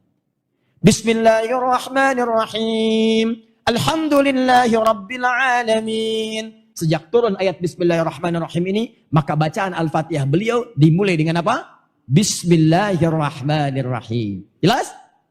Bagaimana cara bacanya Ustaz? Sama. Ketika beliau membaca surat yang lainnya juga, ke Al-Baqarah, ke Ali Imran, ke An-Nisa, bismillahirrahmanirrahim. Ternyata terkait dengan Al-Fatihah ini, kalimat bismillahirrahmanirrahim kadang oleh Nabi dibacakan dalam 4 cara. Jadi ada 70 hadis. 4. 1. Bismillah ini tidak dibaca sama sekali. Seperti tadi dalilnya. Yang tadi saya sampaikan di hadis riwayat Al-Bukhari nomor hadis 756, di hadis Muslim nomor hadis 395 misalnya. Ya. Kemudian kalimatnya langsung alhamdulillahirabbil alamin. Shallaitu khalfa Rasulillah sallallahu alaihi wasallam, di riwayat lain, saya pernah salat di belakang Rasulullah sallallahu alaihi wasallam, ya, wa Abu Bakr wa Umar wa Uthman wa Ali. Dan juga di belakang Abu Bakar dan Umar dan Uthman dan Ali, maka Nabi membuka salatnya dengan alhamdulillahirabbil alamin. Itu yang tadi saya katakan periode awal-awal Mekah sampai awal ke Madinah. Paham? Baik. Adapun kemudian ada hadis-hadis lain banyak juga. Nabi bacakan Al-Fatihah dengan mengawali Bismillahirrahmanirrahim. Setelah periode turunnya ayat ini yang terpisah. Turun itu, maka Nabi bacakan Bismillahirrahmanirrahim. Pertama, beliau bacakan jahar, keras, untuk menunjukkan bahwa ini loh, turun satu ayat yang mulia dari Allah Subhanahu wa ta'ala, mengiringi setiap surah. Jelas? Dibacakan keras, Bismillahirrahmanirrahim. Bahkan saking pentingnya ayat ini, Nabi sampai mengatakan, Innahu la tatimmu salata illa bil Fatihah. Sungguh tidak sempurna salat itu kecuali dengan membaca Al-Fatihah. Sampai ke ujungnya, wa bismillahirrahmanirrahim ayatin minha. Dan bismillahirrahmanirrahim termasuk ayat bagian dari Al-Fatihah itu. Ada ulama mengatakan maksud kalimat Nabi ayat bagian dari Al-Fatihah ini, pernyataan pertama ini mutlak, bismillahirrahmanirrahim bagian dari Al-Fatihah. Artinya kalau baca Al-Fatihah, baca bismillahnya. Ada yang mengatakan, yang dimaksud Nabi ini, bismillahirrahmanirrahim, ayatin minha, ini bagian penting yang dibaca saat baca Al-Fatihah. Jadi kalaupun Anda mau baca, alhamdulillahirabbil alamin, kalau bisa jangan tinggalkan bismillahirrahmanirrahimnya. Setelah turun tadi kalimat bismillahnya, saking pentingnya kalimat ini. Jelas? Nah, cara baca bismillahnya, Nabi bacakan dengan 3 cara. 1, jahar, keras. Bismillahirrahmanirrahim. Alhamdulillahi rabbil alamin. 2, silent, sir. Bismillahirrahmanirrahim. Alhamdulillahi rabbil alamin. Nah, kalau sudah sir, silent, sir itu maksudnya cuma kita yang dengar, orang lain nggak dengar. Makanya ada salat sir, salat zuhur, salat asar sir. Kan bacaan imam nggak kedengaran ke makmum. Yang dengar cuma imam. Ada orang baca misalnya dalam salat zuhur, Bismillahirrahmanirrahim. Alhamdulillahirabbil alamin. Arrahmanirrahim. Maliki yaumiddin. Itu jahar namanya. Nah demikian kalau antum pengen baca bismillah dengan sir, walaupun ada mic di depan, jangan diperdengarkan lewat mic. Bismillahirrahmanirrahim. Alhamdulillahirabbil alamin. Itu jahar namanya. Jadi kalau antum sudah kencangkan, itu jahar namanya. Walaupun antum ingin katakan sir, jangan tunjukkan pada orang kalau saya bacanya sir. Itu punya dua masalah. Satu, niat antum jadi berubah karena pengen didengar orang, bukan pengen didengar Allah. Itu yang bahaya. Saya ingin tunjukkan kepada makmum di belakang, ada riwayat yang sir juga. Bismillahirrahmanirrahim. Yang kedua yaitu namanya jahar. Kenapa nggak dikencengin sekalian? Karena makmum pun ikut dengar. Jelas ya? Jadi kalau antum ingin bacakan sir kayak imam kita tadi, tidak ada masalah. Imam aja yang dengar. Bismillahirrahmanirrahim. Alhamdulillahirabbil alamin. 3, tidak dibaca sama sekali. Langsung. Alhamdulillahirabbil alamin. Ar-Rahmanir-Rahim. Sampai ke akhirnya. Jelas? Ada tambahan riwayat keempat di Sahih Al-Bukhari, riwayat dari sahabat Abu Hurairah. Nabi kadang membaca rakaat pertama dengan jahar, selanjutnya tidak dibaca sama sekali. 4, ini tambahan yang terakhir. Di kadang Nabi baca misal subuh, pertama rakaat pertama kencang, Bismillahirrahmanirrahim. Selanjutnya rakaat kedua langsung Alhamdulillahirabbil alamin. Nah, semua cara ini itu dipraktekkan oleh Nabi. Jumlah hadisnya kurang lebih 70 hadis. Dibagi 4 cara. Setelah turun Bismillahirrahmanirrahim, Nabi membacakan Al-Fatihah ini, ragam bacaannya, ini sudah saya bahas, ini sudah saya bahas. Nah, ragam bacaan Al-Fatihah yang ketiga, setelah turun Bismillahirrahmanirrahim menjadi 4 cara. Kadang Nabi bacakan langsung Alhamdulillah, kadang Nabi ingin menekankan ini penting Bismillah, maka dibacakan Bismillahnya dengan 3 cara tadi. Jelas? Jahar, sir, dibaca rakaat pertama, selanjutnya 3. Nah, 4-4-nya ini semua bersumber dari Nabi. Ada dalilnya, ada contohnya, ada ragamnya, ada caranya. Dan semua sahabat mengetahui itu dan mempraktekkan. Jadi begitu Nabi bacakan komunitas tertentu, sekali baca, baca. 2 kali baca, baca. 3 kali baca, baca. 4 kali baca, baca. Dan keempat ini cara-caranya semua bersumber dari Nabi SAW. Dan kaidah mengatakan semua yang bersumber dari Nabi, baik dalam bacaan ataupun dalam gerakan, itu dipraktekkan dari sholat, dalam sholat, maka itu menjadi dalil kebolehan kita untuk mengerjakannya. Apa dalilnya Ustadz? Dalilnya di Al-Bukhari nomor hadis 651. Sallu kama ra'aitumuni usolli. Sholatlah kalian seperti melihat aku sholat. Nah sekarang Nabi sholat membaca Bismillahirrahmanirrahim dalam Al-Fatihah. Dengan berapa cara? 4. Antum silahkan pilih. Semua 4-4-nya ini yang disebut dengan dalil yang terhubung kepada Nabi. Jalan kita untuk mengikuti dengan jelas bagaimana cara ibadah. Begini jalannya sampai terhubung kepada Nabi. Jalan yang jelas untuk diikuti disebut dengan manhaj. Manhaj. Jadi ini manhaj nih 4-4 ini. Jadi kalau ada yang bacakan jahar, manhajnya tersambung pada Nabi. Bacakan sir, manhajnya sama dengan kita. Yang tidak baca basmalah, manhajnya sama. Jadi jangan sampai antum tiba-tiba orang ngimami, antum gak baca bismillah, dia bismillahnya jahar. Bismillahirrahmanirrahim. Beda manhaj. Oh, beda manhaj. Paham? Nah, ini harus paham dulu nih, jangan-jangan banyak mengungkapkan kalimat tapi tidak mengerti yang diucapkan. Itu yang berbahaya. Ya, jelas ya? Ini sekarang banyak nih orang mengungkapkan sesuatu tapi dia nggak paham dengan apa yang diungkapkan. Nah, ini banyak menyemarak. Bahkan jangan mudah menyematkan istilah dalam syariat. Jadi ada kosakata syariat, ada kosakata bahasa Arab biasa. Kalau kosakata syariat itu sifatnya terbatas, nggak bisa dipakai umum. Termasuk lafaz syariahnya. Syariah itu terbatas pada makna syariat saja yang diikat dengan ketentuan agama. Makanya boleh jilbab syar'i dari kata syariat boleh. Koperasi syariah boleh. Bank syariah boleh. Boleh silahkan. Tapi tidak semua bisa jadi syariah. Abis ini saya mau main tenis syariah.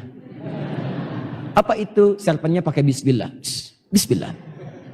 Cemesnya begitu masuk, alhamdulillah. Kena cemes, astagfirullah. Nah, bikin baru, tenis syariah. Nah, tapi juga demikian, ketika antum ingin bacakan dalam sholat, ini nggak bisa dibacakan keempat-empatnya, mesti pilih salah satu. Antum gak bisa katakan, Ustadz saya ingin mengikuti sunnah Nabi dengan sempurna. Saya ini orang yang sunnah banget mencintai Nabi. Ustadz tuh jangan pisah-pisahkan dalil dari Nabi Ustadz. Oh diajarin kita. Sepanjang ada tuntunan Nabi kita maksimalkan. Dia baca kembali. sholatnya. Datang ke Masjid Al-Ihsan, Bumi Panyawangan. Begitu kemudian jadi imam, subuh besok, tiba-tiba dia baca. Bismillahirrahmanirrahim. Bismillahirrahmanirrahim.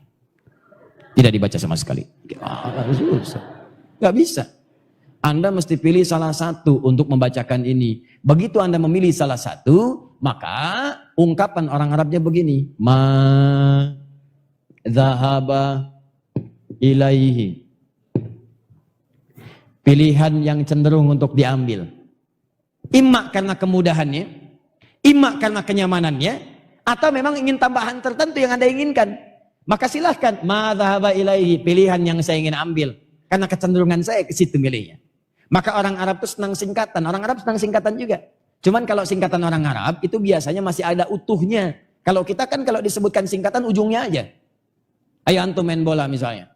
Antum main bola dengan Abdurrahman, dengan Husain, dengan Ali. Antum minta dioper, nama antum Asep.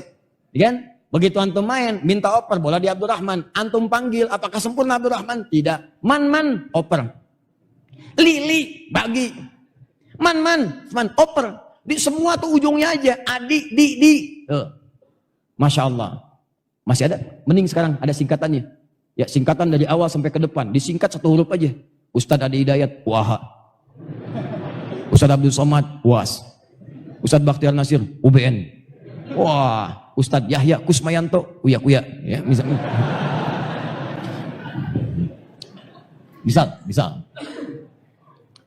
Nah, ini disingkat madhaba ilaihi, diambil kemudian setiap huruf-huruf untuk mewakili. Singkatannya disebut dengan madhab. Madhaba ilaihi, madhab. Banyak singkatan di Arab. Termasuk bacaan ayat itu isyaratnya bisa disingkat. Bismillahirrahmanirrahim, basmalah. Alhamdulillahirabbil alamin, hamdalah. La haula wala quwata illa billah, hauqala. Ya, la ilaha illallah, tahlil. Allahu akbar, takbir. Ya, alhamdulillah itu singkatan. Nah, ini sudah jam 6 lewat nih. Saya kira ini waktu kita mungkin agak mepet. Ini ada baiknya kita akhiri dulu saja dengan sama-sama mengucapkan hamdalah. Hamdalah. Oh tidak. Contoh. Belum selesai taklim kita. Contoh. Ya. Jadi begitu mengucapkan hamdalah bukan hamdalah. Yang dimaksudkan alhamdulillahirabbil alamin. Paham? Contoh. Kita belum beres. Jadi begitu diucapkan hamdalah, alhamdulillahirabbil alamin. Sama. Kalau antum mendengar mazhab yang dimaksud madhaba ilaihi, yang cenderung untuk diambil. Dalilnya sama aja dari Nabi yang contohin. Maka ketika Nabi wafat, para sahabat itu ngambil, ngajarkan. Kan sahabat itu menyebar. Ali bin Abu Thalib kemudian ke Kufah, Muawiyah ke Syam. Ya, ada yang kemudian ke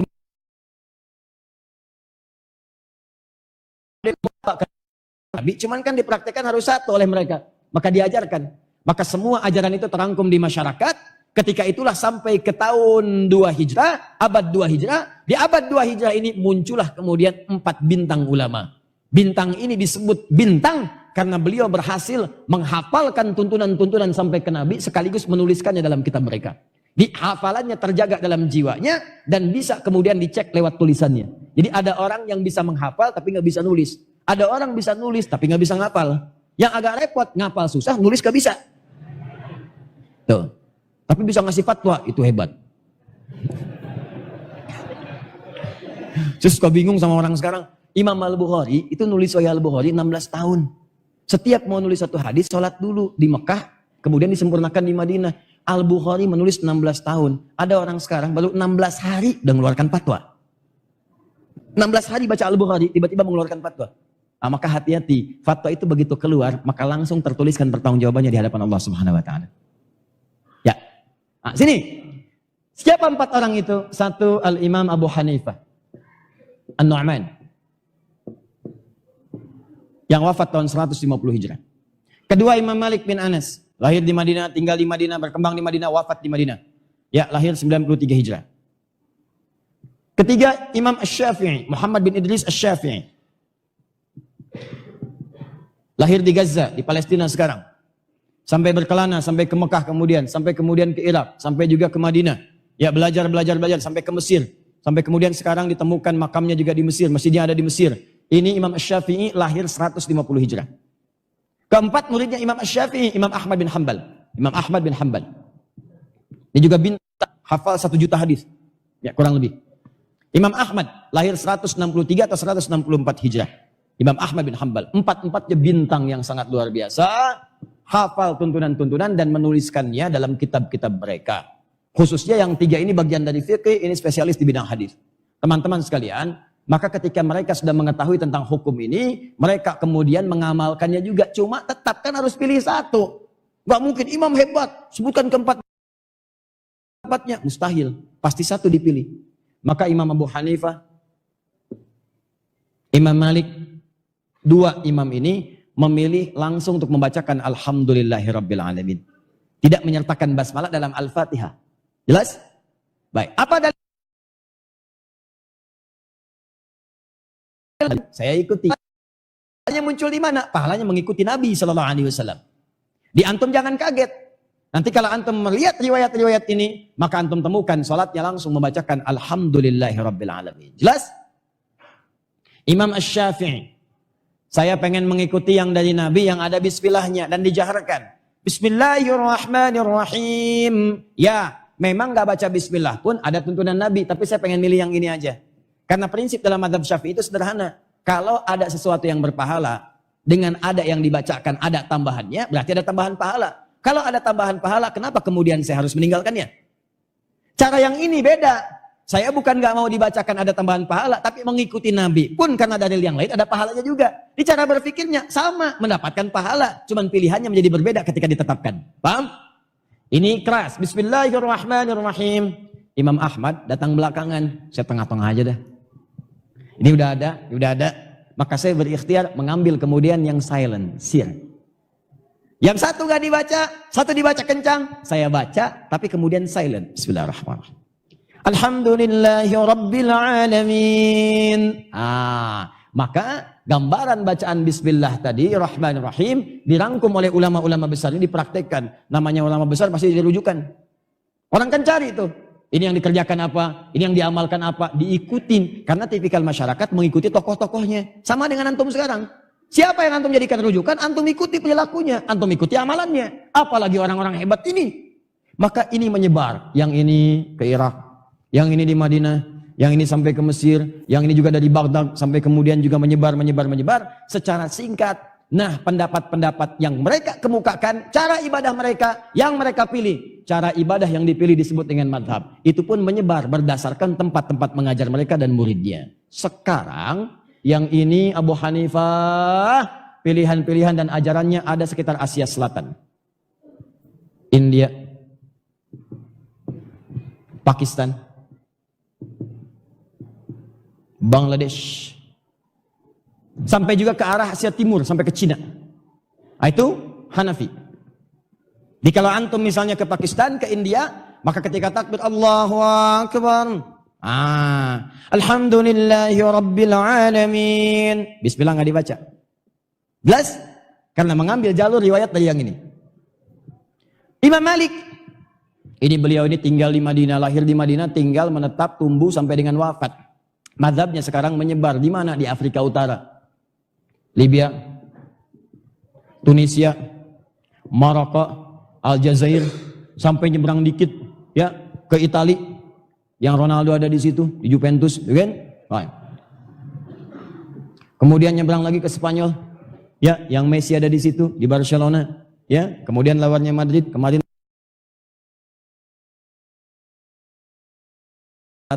Ya, menang 3-0 aja saya tahu, Sokjer. Skornya 11, 10 kali menang, 1 kali seri. Ayo mau apa lagi? Naik ke 4 besar. Ya, tapi sudah main 26 kali, poinnya 51, unggul sedikit dari Chelsea.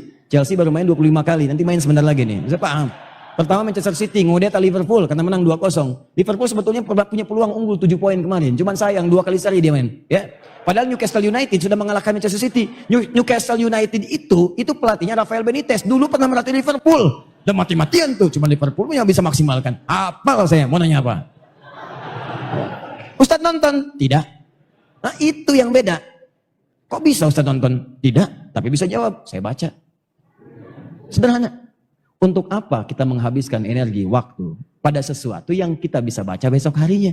Sementara ada amalan yang nggak bisa kita ulang. Antum tinggalkan tahajud, tinggalkan istighfar yang jaminannya surga. Demi bola yang nggak tentu jelas arahnya. Yang paling aneh itu yang nonton ketika ditanya nggak tahu. Itu rugi. Rugi. Demi Allah saya katakan rugi. Nggak bisa nuntut 1 triliun.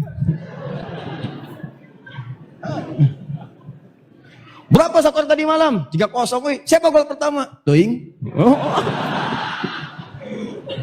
Yang penting orang mau gol lah. Ya. Mana yang naon?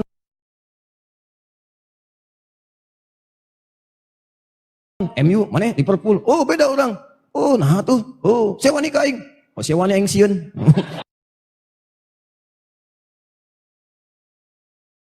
Oh. Dah. Malah masalah lagi nanti. Nah, ini Asy-Syafi'i memilih jahar, ini memilih sir. Menyebar. Imam Asy-Syafi'i menyebar di Mesir, mazhabnya meluas sampai di Syam. Syam itu 4 negara sekarang, ya Palestina, Lebanon, Syria, kemudian Jordania. Wilayah Asia Tenggara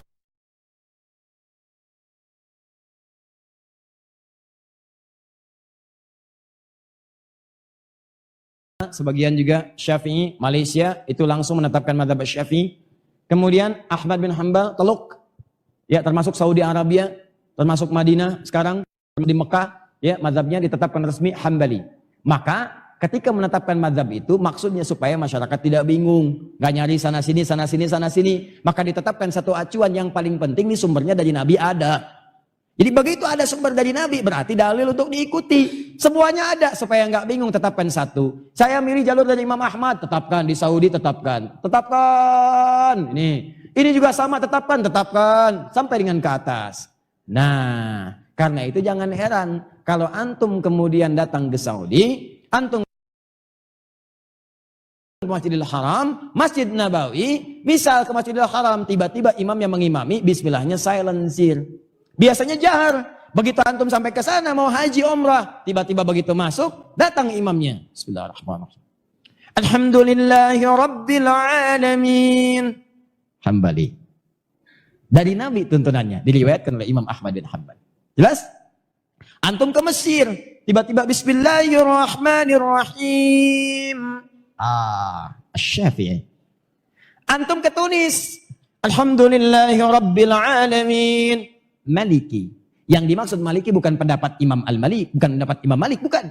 Yang dimaksud dalil dari Nabi kemudian dipopulerkan oleh Imam Malik karena bagian yang dipilih oleh beliau. Jadi mazhab itu bukan kelompok, mazhab itu adalah pilihan yang paling nyaman untuk kita ambil. Jelas?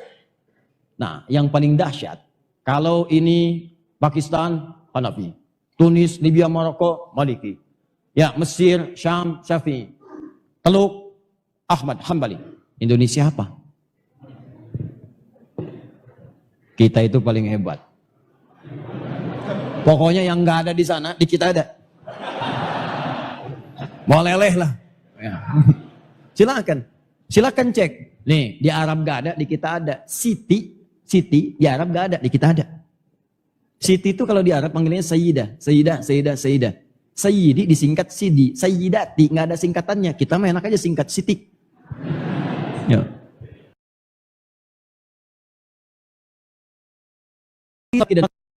Orang Arab kita kenal.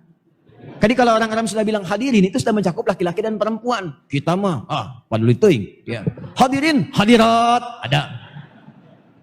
Jadi ada jamak yang sifatnya sudah nggak pakai at lagi. Ada yang sifatnya pakai at untuk membedakan jenis langsung atau urusan mawaris atau tentang keimanan. Mukminin, mukminat. Muslimin, soimin, soimat. Tapi ada yang nggak usah dibedakan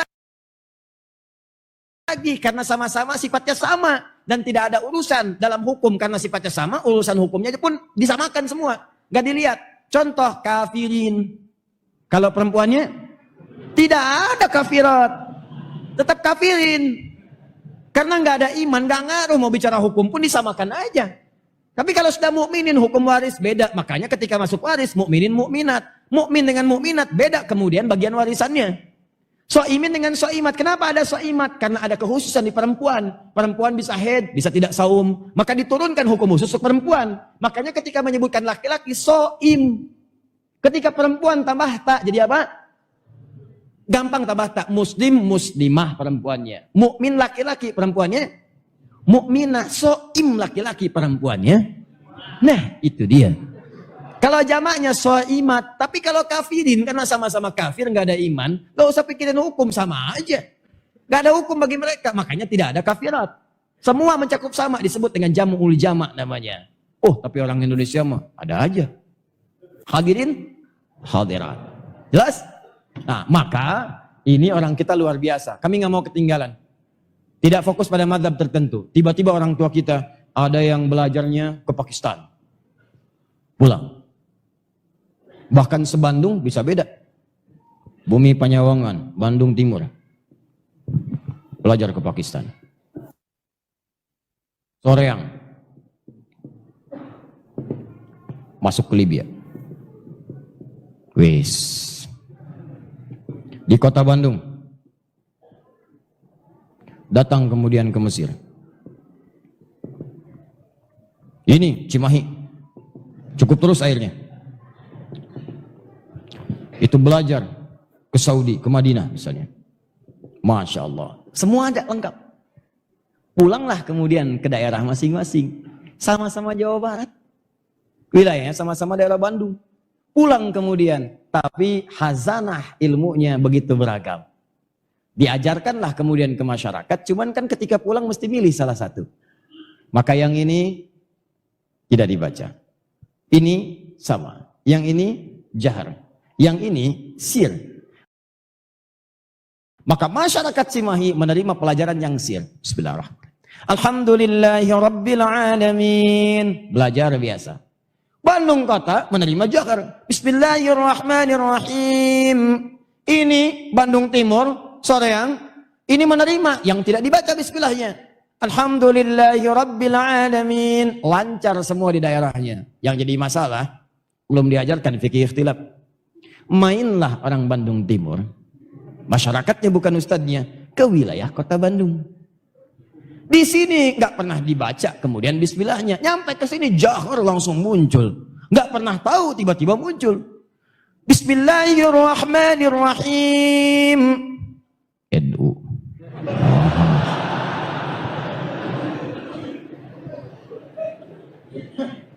Yang ini main kemudian ke Cimahi. Begitu main, bismillahirrahmanirrahim.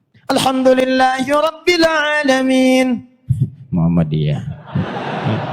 Hah? Ini masalah. Sejak kapan Abu Bakar Siddiq jadi Muhammadiyah? Sejak kapan Ibnu Umar jadi NU? Itu baru berdiri belakangan. NU 31 Januari 1926. Muhammadiyah 18 November 1912. Itu baru berdiri belakangan dan itu sangat mulia organisasi untuk memudahkan cara kita menerapkan nilai syariat. Kalau pengen ikut silahkan, cocok silahkan, tidak cocok saling toleransi dalam kebaikan. Silahkan pilih yang kira-kira bisa memudahkan kita jalan menuju Allah, sederhana.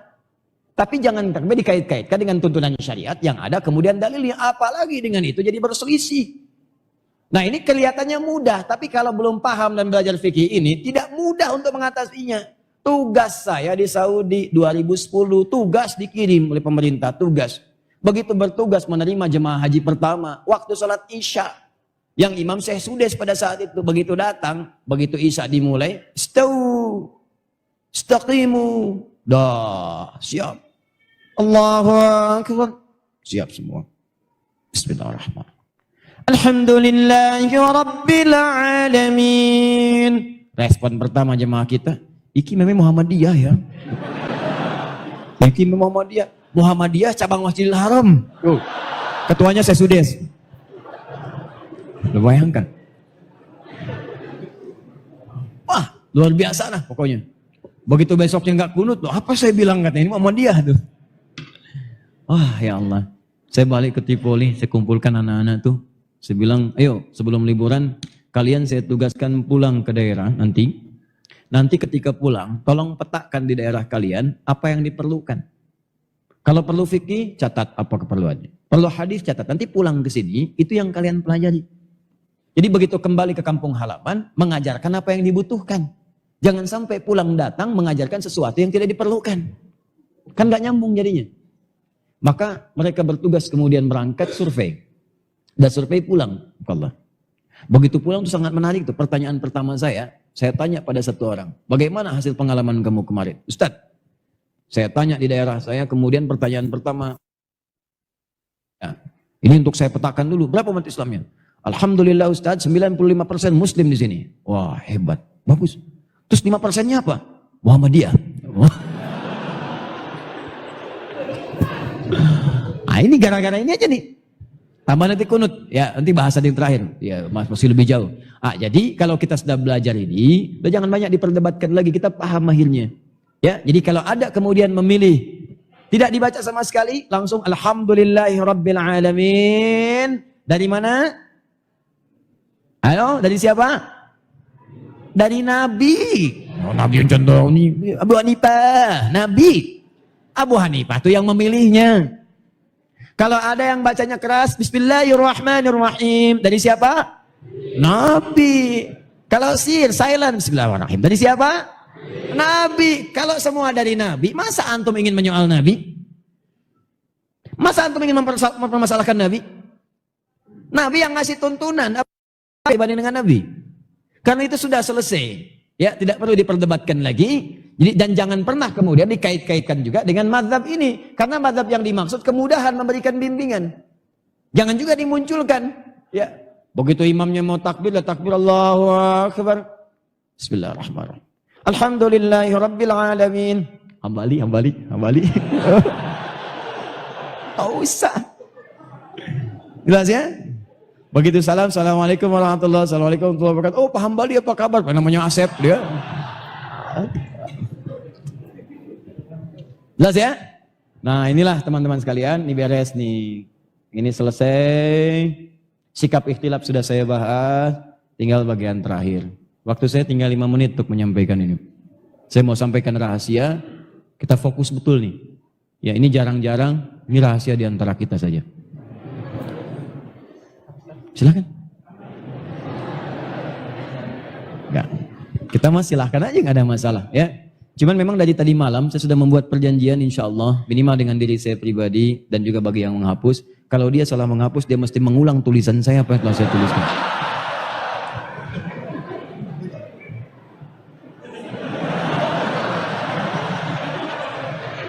Hapus terus. Iya, bagus. Alhamdulillah.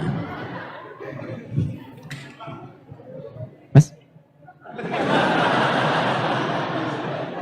Iya.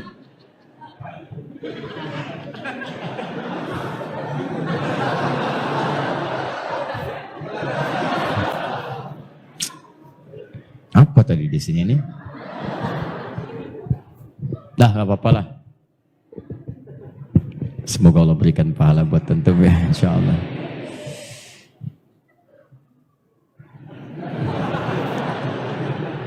Dah, ya nggak apa-apa. Yang ini saya anggap toleran lah. Karena baru pertama kita kesini ya.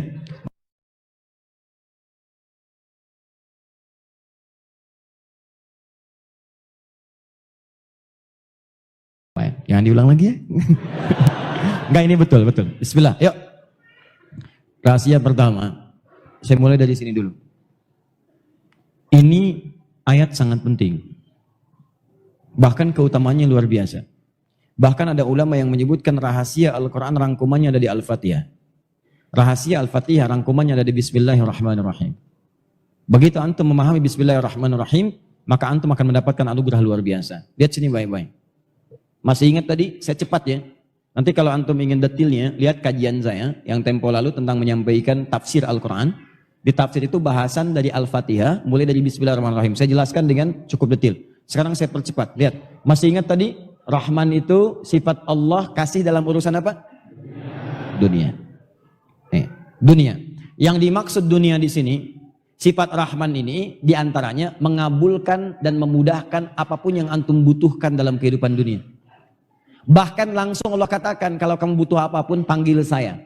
Dan kalimatnya menyebutkan, panggil Ar-Rahman. Di mana dalilnya Ustaz? Quran, surah 17, ayat 110. Paling kanan sebelah atas, agak ke tengah. Qulid'ullaha Awidur Rahman. Kalau kamu punya persoalan, punya kebutuhan, punya keinginan apapun dalam urusan-urusan kamu, terutama di dunia kamu, ya, urusan rumah tangga, urusan kantor, pekerjaan, kehidupan sosial, kata Allah, jangan berkeluh kesah, capek, jangan bikin status, tidak menyelesaikan masalah. Ingat, kalau ada persoalan, gak usah diungkapkan di status antum. Status tuh yang baik-baik aja, share hadis, share ayat, share nasihat, itu status. Ini masalah di share ke orang. Kamu tidak seperti yang aku duga. Orang penasaran. Yang paling aneh ditungguin. Tak ada komen belum ya? Tak ada komen belum ya? Aduh. Sampai mau tidur masih dicek juga. Belum ada komen sama sekali. Bikin status lagi di bawahnya di komen. Ternyata selama ini tidak ada yang memperhatikan aku. Capek. Nih. Panggil Allah. Ketika Anda memanggil Allah. Awid ar-Rahman. Minta dengan namanya Rahman. Rahman, ya Rahman, Rahman, ya Rahman. Ternyata sifat Rahman itu diantaranya mengabulkan apapun yang antum inginkan dalam urusan dunia. Bahkan ada yang belum minta, saking dekatnya dengan Ar-Rahman, itu Allahu Akbar. Belum minta sudah dikasih. Qulid Allah, awid Ar-Rahman. Allah, Ar-Rahman. Apa rahasianya? Karena banyak ustadz orang yang minta, ya Rahman, ya Rahman, ya Rahman, ya Rahman. Mudahkan pekerjaan saya. Ya Rahman, ya Rahman, ya Rahman, ya Rahman. Anugerahkan saya rezeki berlimpah. Ya Rahman, ya Rahman, ya Rahman, ya Rahman. Dekatkan pada pernikahan saya jika engkau ridhai itu semua. Tapi tidak terkabul. Pekerjaan jadi sulit. Rezekinya kok tiba-tiba tidak susah. Tiba-tiba sudah mau menikah diambil orang. Gitu kan? Wah, susah. Apa yang salah? Ternyata kesalahan pertamanya terletak kepada huruf ba di sini. Memaknai dan mengamalkan huruf ba. Ba itu dalam bahasa Arab punya 14 arti. Kalau ingin referensi, temukan kemudian di kitab namanya Mughnil Labib an Kutubil A'arib, karya Ibnu Hisham Al-Ansari. Mughnil Labib. Terkenal kitabnya. Enggak banyak kok, cuma 2 jilid. Satu jilidnya kurang lebih 300 sampai 400 halaman. Ini jilid pertama. Yang pernah saya baca halaman 29 sampai 59 disebutkan 14 arti ini. Ada ba ilsaq, ba musahabah, ba istighraq, ba at-tahdid min duni ba tab'in min duni tahdid, ba at-tab'id ya ma'at tahdid. Banyak sampai ada fungsi 14. Ba lil ghayah dan seterusnya. Nanti setiap antum baca Quran, huruf ba itu bisa beda-beda. Ada ba taukid, alaihissallahu bi ahkamil hakimin. Apa fungsi ba-nya di situ? Ya, wamsahu biru'usikum saat wudu. Al-Maidah ayat ke-6 itu. Wamsahu biru'usikum, begitu mengusap kepala pakai ba. Ba-nya beda-beda di situ. Silahkan antum baca, teliti dengan baik. Kalau sudah paham hukumnya, indah cara baca Quran antum. Ada orang kita, sahabat kita, saudara kita di Indonesia, itu hebat. Dapat PhD di Al-Azhar di Mesir. Hanya membahas huruf ba di Quran surah 5 ayat ke-6. Wamsahu biru'usikum. Kenapa saat membasuh kepala pakai ba? Dibahas huruf ba ini diuraikan oleh beliau. Ba, dapat doktor. S3, PhD, membahas ba. Tuh, yang belum dapat silakan. Ada huruf ta, huruf fa, huruf jim, huruf fa, sampai ya. Banyak. Perbanyak S-nya sampai dingin. Nah, yang ini, ba di sini, ini luar biasa maknanya. Pertama, dia bermakna al-musahabah wal ilsaq. Musahabah wal ilsaq. Kedua, bermakna ghayah. Dua utama ini antum kerjakan, maka ini antum bisa raih dengan cepat. Ustadz, apa itu musahabah wal ilsaq? Sebelum saya teruskan, saya boleh minta dispensasi waktu lah. 10 menit boleh nggak? Boleh ya? Nah, supaya ini terjelas. Kalau tidak ya saya tunda pertemuan berikutnya. Ya, boleh? Baik teman-teman sekalian, ba musahabah itu sesuatu yang dekat menyertai. Menunjukkan sesuatu yang dekat yang menyertai. Gadan insyaallah ana mawujud di bumi Panyawangan. Pakai ba bukan fa, bi bukan fi. Besok nanti saya ada di bumi Panyawangan. Maksud di bumi Panyawangan itu saya dekat di daerah itu. Di situ nggak jauh-jauh, nggak kemana-mana, dekat di situ.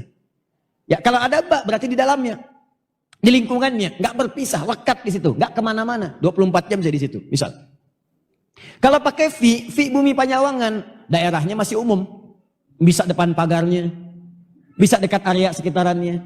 Jadi kalau Anda ingin menunjukkan sesuatu yang lekat, dempet, nempel, sifatnya menyertai, maksudnya gunakan huruf ba. Apalagi kalau sudah ilsok. Ilsok itu rapat, tak terpisahkan. Rapat. Ya, lem dalam bahasa Arab disebut dengan lisok. Lisok. Karena fungsi lem itu untuk merapatkan dua hal yang terpisah. Rapat, nempel kayak perangko. Nempel, nempel, nempel. Itu lisok. Ilsok adalah upaya untuk merapatkan sesuatu sehingga dekat tak terpisahkan. Nah, ba-nya di sini perhatikan, disambungkan kemudian dengan kalimat Allah, Bismillah. Maksudnya apa? Rahasia terbesarnya ada dalam kalimat Nabi sallallahu alaihi wasallam, kullu amrin dzibalin la yubda'u fihi bi bismillahirrahmanirrahim fahuwa abtar. Setiap perbuatan yang baik-baik yang dikerjakan saat antum berada di dunia, tidak antum kerjakan karena Allah Subhanahu wa taala, maka terputuslah. Terputus di sini bisa dua hal. Satu, pahala akhiratnya tidak punya pahala. Yang kedua adalah barokah dunianya. Tidak dipercepat kemudian oleh Allah Subhanahu wa taala apa yang ia kerjakan itu dari hasilnya. Maka kalau ingin cepat antum kerjakan, kata Nabi, lihat baik-baik. Ketika mengungkapkan kalimat Bismillahirrahmanirrahim, hurufnya menggunakan ba, maka praktekkan fungsi ini. Maksudnya apa? Kata Nabi, begitu akan mengerjakan segala sesuatu hal, ucapkan Bismillahirrahmanirrahim, atau singkat misalnya Bismillah, tapi bukan sekedar diucapkan, fungsi ba-nya dipakai. Begitu Anda akan mengerjakan sesuatu, maka rasakan musahabah ilsok. Anda itu sedang lekat diawasi oleh Allah Subhanahu wa taala. Anda itu sedang dekat dengan Allah. Jadi kalau orang-orang ingin memulai pekerjaan apapun, rasakan saat dikerjakan itu, antum sedang diawasi, lekat ilsok seperti lem nempel. Diawasi oleh Allah. Dilihat Allah. Maka orang-orang yang kemudian melakukan sesuatu dan dia merasakan, dilihat, diawasi oleh Allah, maka cara mengerjakannya akan berbeda. Contoh, antum sedang ujian. Tiba-tiba antum mengetahui bahwa di sampingnya ada pengawas. Dekat begini, nempel. Ini ujian, ini di sini, gini aja. Pertanyaan saya, antum serius gak ngisi jawabannya? Serius. Antum di kantor, supervisornya di samping, begini aja. Apakah sempat antum buka-buka WA? Terus ngambil selfie? Teman, jangan balas dulu, ini supervisor di samping saya nih. Mustahil. Pasti Anda akan serius. Nggak di samping pun ada CCTV, itu kada kelihatan, dikasih tahu nih. Jangan sembarangan ya, kami akan awasi nih. Yang nyontek, pasti akan kami berikan hukuman. Yang menyimpang, kami berikan hukuman. Itu pasti akan serius luar biasa. Maka bagaimana dengan orang yang sholatnya, Bismillahirrahmanirrahim, baknya, dia lakukan ketika dia kerjakan, dia merasakan Allah sedang melihat sholat saya. Allah sedang mengawasi saya. Maka dia akan pastikan belajar membacakan Al-Fatihah dengan sempurna, baca Quran sempurna karena malu. Masa sudah sering sholat bacaannya belum sempurna? Anda menghadap manusia saja, kata-kata ditata tiap malam. Besok ketemu gubernur sampai nulis dulu, dipelajari dulu di depan cermin. Cermin sampai bilang belum hafal juga, gitu ya. Ini antum berhadapan dengan Allah yang menciptakan semuanya, yang pengen segala hal dikabulkan. Masa menghadap Allah pernyataan kita masih belum jelas juga, bacaan kita masih berantakan? Maka orang yang Bismillahirrahmanirrahim begitu mengucapkan Bismillah karena merasa Allah mengawasinya, maka dia akan serius mengerjakan sesuai dengan ridha Allah Subhanahu wa taala. Nah, ridha itulah yang akan mempercepat apa yang antum butuhkan. Termasuk mohon maaf, nih, duduk kantor, lihat baca proyek. Tiba-tiba datang memo. Pak, tolong mudahkan proyek yang nomor 6, Pak. Di sini ada fee-nya. Insya Allah, pakai insya Allah lagi. Ya. 1 miliar. Tolong tanda tangan, Pak. Tinggal tanda tangan. Kalau antum paham dengan kalimat ini, Bismillahirrahmanirrahim, begitu antum akan ucapkan itu, begitu mau tanda tangan, sesuatu yang tidak benar, Bismillah, antum merasa pekerjaan antum diawasi oleh Allah. Sebelum kerja, Bismillahirrahmanirrahim, antum merasa diawasi oleh Allah. Langkah antum dilihat Allah, kemanapun diawasi, maka mustahil antum melangkahkan kaki pada yang maksiat. Mampir-mampir ke tempat gak jelas itu gak ada. Karena tahu ketika berjalan Allah mengawasi. Dan tahu Allah mengawasi, mustahil tangan digerakkan. Takut antum. Kenapa Pak? Dipegang aja Pak. Apa Anda tidak sadar kita sedang diawasi Allah? Kita memang berdua, tapi Allah melihat kita. Apa antum ridha saya diwafatkan dalam keadaan sedang maksiat? Siapa yang bisa menjamin saya sehat? Begitu saya tanda tangan, saya wafat. Uangnya tidak saya terima, tapi neraka jaminan bagi diri saya. Maaf, saya tinggalkan semua ini. Walaupun saya harus kehilangan pekerjaan. Tapi Pak, orangnya mengatakan tambah 100 miliar Pak. Gak peduli. Saya sudah tinggalkan semua itu. Pak orangnya mengatakan tambah lagi 500 miliar Pak. Sebentar, saya istikharah dulu. Saya istikharah dulu, nggak ada. Kalau sudah begini sudah, nggak peduli dia mau dikasih berapa sudah, dia nggak akan tukar surga dengan dunianya. Paham ya? Nah jadi teman-teman sekalian, ini kalimat ini terakhir goyah. Dia tujukan semua karena Allah. Jadi kalau antum kerjakan segala hal, misalnya, maaf sekali. Antum mau kerja nih, ucapkan Bismillahirrahmanirrahim. Antum mau belajar, masuk kampus pendidikan, Bismillahirrahmanirrahim. Maka baknya di sini menjadikan tujuan, goyah itu tujuan. Semua aktivitas lakukan karena Allah. Makan karena Allah, minum karena Allah, kerja karena Allah, merawat anak karena Allah, ya merawat masjid karena Allah. Begitu antum kerjakan semua karena Allah, lillah, bukan karena yang lain. Maka diucapkanlah itu kalimat Bismillah untuk menunjukkan keseriusan itu. Maka mau minum, Bismillah, minumnya karena Allah. Mau makan, Bismillah, makan karena Allah. Mau berpakaian, Bismillah, karena Allah. Mengerjakan aktivitas karena Allah. Antum aja ngerjakan pekerjaan manusia. Bos, saya sudah kerjakan, siap. Kamu lakukan ini, siap. Kamu kerjakan ini, siap. Begitu antum kerjakan karena bos antum mudahkan urusan antum. Belum waktunya gajian, telepon bendahara. Si fulan duluin tuh, tambahin aja kalau bisa. Manusia saja bisa memberikan seperti itu, maka bagaimana Allah yang punya sifat Rahman. Maka hamba-hamba yang meniatkan semuanya karena Allah, mengerjakan karena Allah, maka Allah akan mudahkan apapun yang dia butuhkan dalam kehidupan dunianya. Ini rahasianya. Jadi kalau antum ada kesulitan dalam kehidupan dunia, coba cek dulu, mungkin salah niat. Niatnya untuk dunia aja, maka Allah pun jadikan hukum dunia. Tapi kalau antum jadikan itu karena Allah, maka Allah jadikan hukum akhirat diturunkan ke bumi. Sesuatu yang belum diraih dengan pekerjaan diturunkan dengan begitu mudahnya. Lakukan. Coba teman-teman yang kerja selama ini. Ya, saya mau tanya pada Anda, dari pekerjaan Anda itu belasan tahun sampai dengan sekarang, atau sampai sudah selesai, berapa persen dari pekerjaan yang dikerjakan karena Allah? Itu antum yang kuliah, yang belajar, yang ke kampus, sampai sekarang. Niat antum belajar itu untuk apa? Cari ijazah, cari PK, cari kerja. Kalau cuma begitu, jangankan antum, yang lain pun udah banyak. Bahkan yang belum beriman pun seperti itu juga. Apa bedanya antum dengan mereka? Mesti ada perbedaan, karena apa yang kita kerjakan itu akan kita bawa pulang. Itu poinnya. Termasuk ustadz juga sama, ingetin tuh. Ustadz doakan, ingatkan supaya dakwahnya karena Allah, bukan karena yang lain. Sebab kalau sudah urusan dunia, udah repot tuh. Sebab ustadz itu jadi panutan. Kalau dakwahnya diarahkan ke urusan dunia, maka umatnya pun akan celaka. Itu yang keliru nanti. Karena itu teman-teman sekalian, kembali kemudian ke sini, terakhir, semua yang dikerjakan karena Allah, bukan cuma dunia dapat, akhiratnya pun dapat. Dunia itu otomatis, nih, contoh ya, misalnya minum nih. Saya ambil contoh, ada dua orang punya gelas yang sama. Mereknya sama Akhir TV. Ada penutupnya. Volume airnya sama, nggak sampai penuh. Ya, airnya air bening, ya kan? Sama semuanya. Jadi yang satu, dua-duanya muslim. Non-muslim kita simpan, dua-duanya muslim. Yang satu cuma minum aja, minum. Yang satu dia ucapkan bismillah. Bismillahirrahmanirrahim, dia minum. Maka minuman yang diucapkan karena Allah dengan menyebut Bismillahirrahmanirrahim, pertama barakah sifat Rahman akan diturunkan pada minuman itu. Minuman ini akan menjadi energi bagi peminumnya yang bukan sekedar menghilangkan haus. Kalau cuma menghilangkan haus, dua-duanya hausnya hilang. Tapi yang ini ada energi positif untuk merespon kebaikan-kebaikan yang ditawarkan kepadanya. Ini jadi tenaga nih. Walaupun cuma minum. Makanya orang-orang puasa saat Ramadan, kenapa tambah kuat dibanding sebelumnya? Karena apa yang mereka makan dan minum dia niatkan karena Allah. Bukannya karena Allah, sahurnya karena Allah, macam-macam, lebih kuat. Kalau yang lemes-lemes itu kelihatan, makannya banyak tapi lemesnya banyak. Kenapa? Karena targetnya cuma makan minum aja. Baru sahur, dananya buka. Hari ini buka jam berapa ya?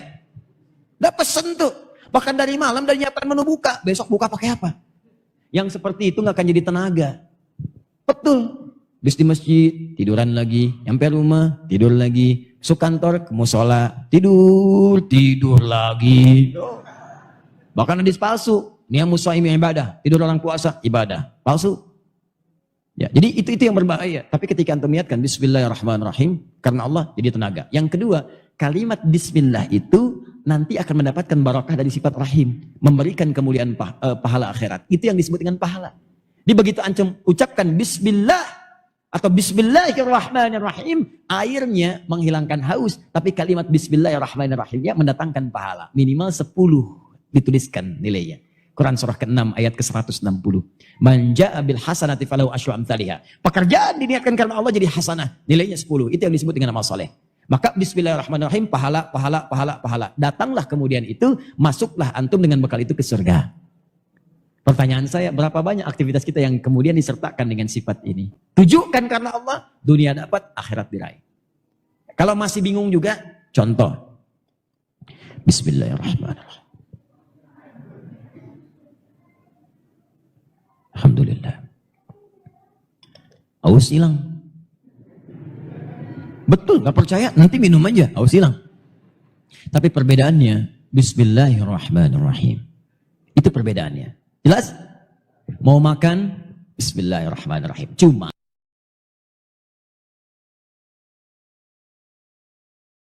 ini hanya boleh digunakan pada yang positif saja. Yang maksiat, jangan pakai Bismillah. Gak boleh. Awas, hati-hati. Atas berkat rahmat Allah yang Maha Kuasa, ya, maka Bismillahirrahmanirrahim. Semoga kerja kita ini barokah. Lagi bagi-bagi hasil pencurian. Gak bisa. Ya, bos susah nih bos, susah nih bos. Sabar, ucapin aja Bismillah, dia berpermudah sama Allah. Bermudah, gak mungkin, mustahil. Jadi taat tidak akan berdampingan dengan maksiat. Itulah rahasia yang pertama. Yang kedua, saya tutup langsung. Ada hadis qudsi. Saya bacakan hadisnya, lalu saya akhiri. Ini rahasia yang sangat besar. Ini hanya terjadi dalam sholat. Saya ulang, hanya terjadi dalam sholat. Qasamtu shalah baini wa baina abdi ala nisfain. Kata Allah di hadis qudsi, saya bagi sholat itu dua bagian. Antara hak aku dengan hak hambaku. Dua bagian. Wali abdi ma sa'al. Kalau hambaku benar menunaikan hakku, maka aku akan berikan hak dia. Apa itu? Yuk masuk. Ini rahasia terbesar. Idza qala al-'abdu alhamdulillahi rabbil alamin. Kalau bacaan hamba di Al-Fatihahnya sampai kepada alhamdulillahi rabbil alamin, qala Allah azza wa jalla, maka Allah akan menjawab bacaannya. Hamadani abdi, hambaku sedang memujiku. Makanya tadi ketika antum sholat, rasakan antum dilihat Allah. Dijawab tuh. Tapi kalau antum gak punya perasaan, dia lihat diawasi Allah, diabaikan. Selesai itu. Makanya lain ke hatinya tuh, ada perasaan enak. Wa idza qala ar-rahmanir rahim, jika dia sampai pada bacaan ar-rahmanir rahim, qala Allah azza wa jalla asna alayya abdi, hambaku sedang menyanjungku, kata Allah. Wa idza qala maliki yaumiddin, kalau hambaku sampai pada bacaan maliki yaumiddin, qala Allah azza wa jalla majjadani abdi, Allah menjawab majjadani abdi, hambaku sedang mengagungkanku. Terakhir. Wa idza qala al-abdu, kalau hamba sampai pada bacaan iyyaka na'budu wa iyyaka nasta'in, ya Allah, sekarang ini kami sedang ibadah, salat. Wa iyyaka nasta'in, dan sekarang kami sedang punya permohonan, ya Allah. Kami ada persoalan, kami ada kebutuhan, kami ada masalah, kami minta, ya Allah, solusinya. Maka apa jawab Allah? Perhatikan jawabannya, beda dengan yang tadi. Qala Allah azza wa jalla, rahasianya Allah langsung menjawab. Hadza baini wa baina abdi, ini perjanjianku dengan hambaku. Wali abdi, kalau hambaku benar bacaannya sampai sini, sholatnya benar sampai di situ, masalah. Sekarang apapun yang kamu minta, aku akan berikan. Sekarang apapun yang kamu minta, aku akan berikan. Saya tanya pada Anda membacakan iyyaka na'budu wa iyyaka nasta'in saat ruku atau saat sujud? Jangan kelamaan, saat berdiri. Enggak ada orang ruku baca iyyaka na'budu wa iyyaka nasta'in.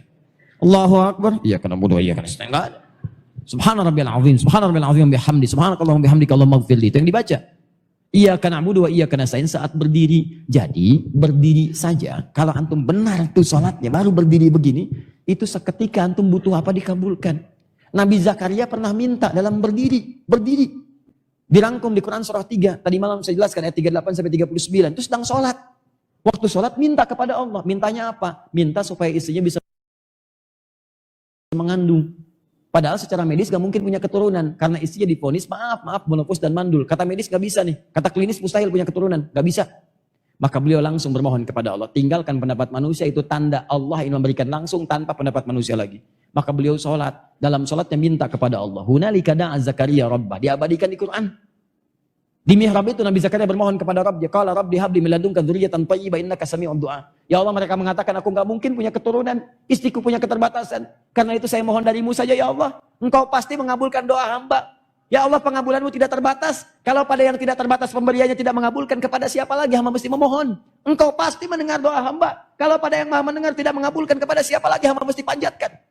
Itu sedang berdiri. Berdiri bahasa Arabnya qaimun. Sedang sholat yusolli, baru selesai doanya. Turun malaikat langsung nyampaikan. Ayat 39-nya. Quran surah 3 ayat 39. Fanadatsul malaikatu wa huwa qaimun yusalli fil mihrab. Annallaha yubashshiruka bi Yahya. Tiba-tiba turun malaikat, nih dijelaskan pentingnya ini. Sedangkan beliau masih berdiri dalam sholatnya. Turun jawaban. Allah mengabulkan, memberi kabar gembira. Istrimu akan mengandung, melahirkan, punya anak. Namanya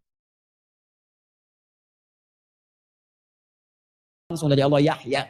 Sosok yang hidup. Yang mustahil menurut manusia. Bayi terlahir dari rahim seorang perempuan yang menopause dan mandul. Kata Allah, gak ada yang mustahil bagiku. Jadi dan hidup dia. Kapan dipanjatkan? Berdiri. Dalam apa? Sholat. Nabi Zakaria sholat dalam berdiri, minta dikabulkan. Umat Nabi Muhammad,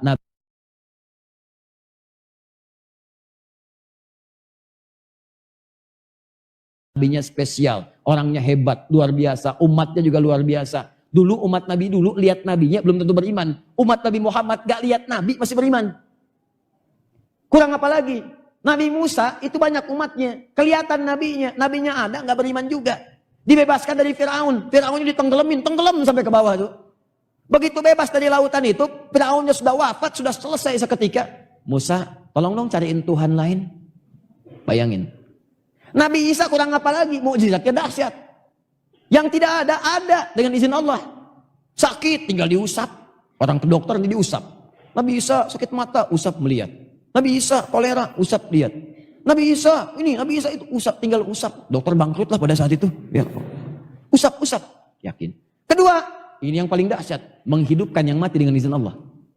Ada persoalan, hidup dengan izin Allah. Hidup, naik lagi, berdiri. Ngasih tahu persoalannya, wafat lagi dengan izin Allah. Sampai sebegitunya, nggak yakin juga, dicari-cari nabinya, mau dibunuh. Bayangkan, Anda bayangkan, umat yang melihat masih ingkar juga. Umat Nabi Muhammad beda, nggak pernah lihat nabinya tuh kayak kita sekarang. Kalau di zaman Nabi melihat Nabi beriman, itu biasa. Nih, kita nggak pernah lihat. 15 abad udah lewat. Bahkan ada yang mimpi pun nggak pernah lihat, masih mau beriman. Maka Allah berikan yang spesial untuk umat Nabi Muhammad. Nabi Zakaria sholat, berdiri, minta dikasih. Umat Nabi Muhammad sebelum sholat 5 kali sehari. Kata Allah, saya tunggu. Kamu mau minta apa, saya kasih. Cuman pertanyaannya, banyak yang tidak minta pada saat itu. Saya tanya pada antum, ketika antum sampai pada ayat ini, iya karena budu, iya karena sain, antum minta apa? Ayo. Padahal jelas. Baca Al-Baqarah ayat 45. Wasta'inu bisabri wassalah. Kalau kamu punya masalah, minta kepada Allah solusinya. Bisabri, terima dengan sabar. Wassalah, saat sholat minta. Wasta'inu, perintah. Cara mintanya nasta'in. Kapan kalimat nasta'in itu muncul? Dalam berdiri. Iyyaka na'budu, ya Allah sekarang kami sholat. Kata engkau kalau punya masalah, lakukan sholat. Sekarang kami sholat. Wa iyyaka nasta'in. Kata engkau wasta'inu, sekarang kami nasta'in. Sekarang kami minta. Kata Allah, ya kalau bagus sholatmu sekarang, minta. Apapun yang kamu minta, aku kabulkan. Pertanyaan saya, ini rahasia besar. Berapa di antara kita yang pernah minta dalam posisi seperti itu? Nah sekarang Ustaz, kalau kami ingin bermohon kepada Allah, ingin meminta, minta ya Allah, minta. Bagaimana caranya? Apakah langsung kita ucapkan? Ataukah kita sirkan dalam hati kita permohonannya? Ataukah kita pilih ada isyarat ayat-ayat lain yang kalau dibacakan, Allah kabulkan? Ada rahasia besar. Yang kalau antum bacakan satu kalimat ini, apapun yang antum butuhkan akan dikabulkan seketika. Ketika antum butuhkan itu. Apa bacaan itu? Nanti dalam episode berikutnya kita akan bahas.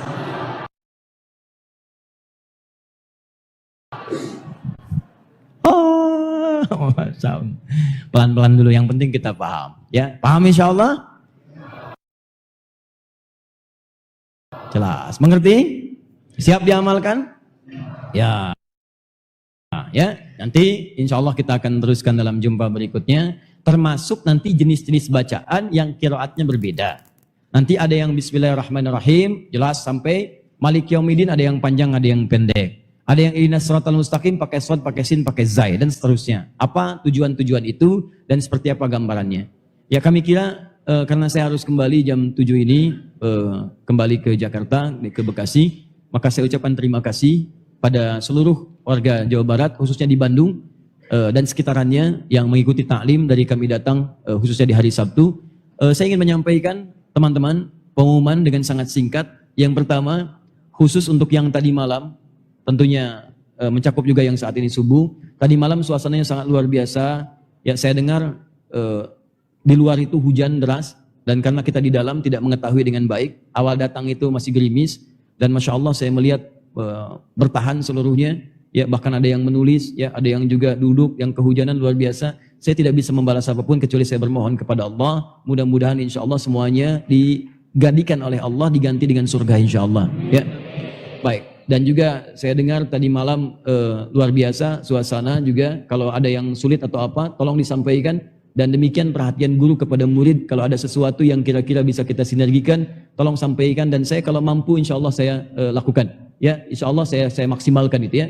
Saya coba berpikir kalau memang jumlah banyak seperti malam saya pulang masih ada yang menunggu hujan ya, sulit kendaraan. Saya sempat tadi malam berpikir kalau mungkin tempat nanti mencakup kemudian sulit untuk kendaraan, mungkin saya coba renungkan kalau saya memungkinkan di beberapa titik daerah nanti saya siapkan seperti bis-bis supaya nanti bisa mengantar antum pulang ke tempat tujuan dan mungkin akan memudahkan untuk di jalan-jalan. Insya Allah nanti coba kita pikirkan sehingga dengan itu ada kemudahan-kemudahan untuk kita bisa mengikuti dan memaksimalkan potensi keislaman kita di hadapan Allah Subhanahu wa taala. Baik, saya kira itu, maafkan saya dan doakan semoga Allah mengampuni dosa-dosa kami dan keluarga. Terakhir nanti bulan depan kalau tidak ada halangan, wallahu a'lam, tapi kita coba maksimalkan. Nanti insya Allah akan kami siapkan slot khusus untuk At-Taisir setelah launching di Jakarta nanti. Nanti kita akan bawakan, mungkin ada pembagian ya yang sifatnya juga mungkin terbatas.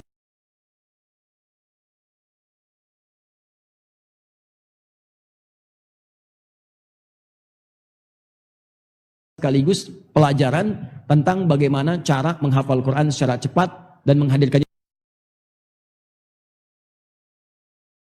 dalam kehidupan.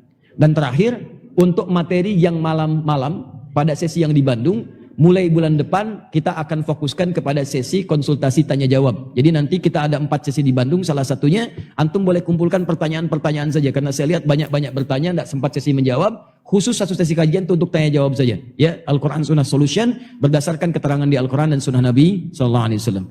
Subhanakallahumma bihamdika asyhadu an la ilaha illa anta astaghfiruka wa atubu ilaik. Allahumma rabbana atina fid dunya hasanah wa fil akhirati hasanah wa qina adzabannar. Taqabbal minna innaka antas samiu'ud du'a wa tub 'alaina innaka antat tawwabur rahim.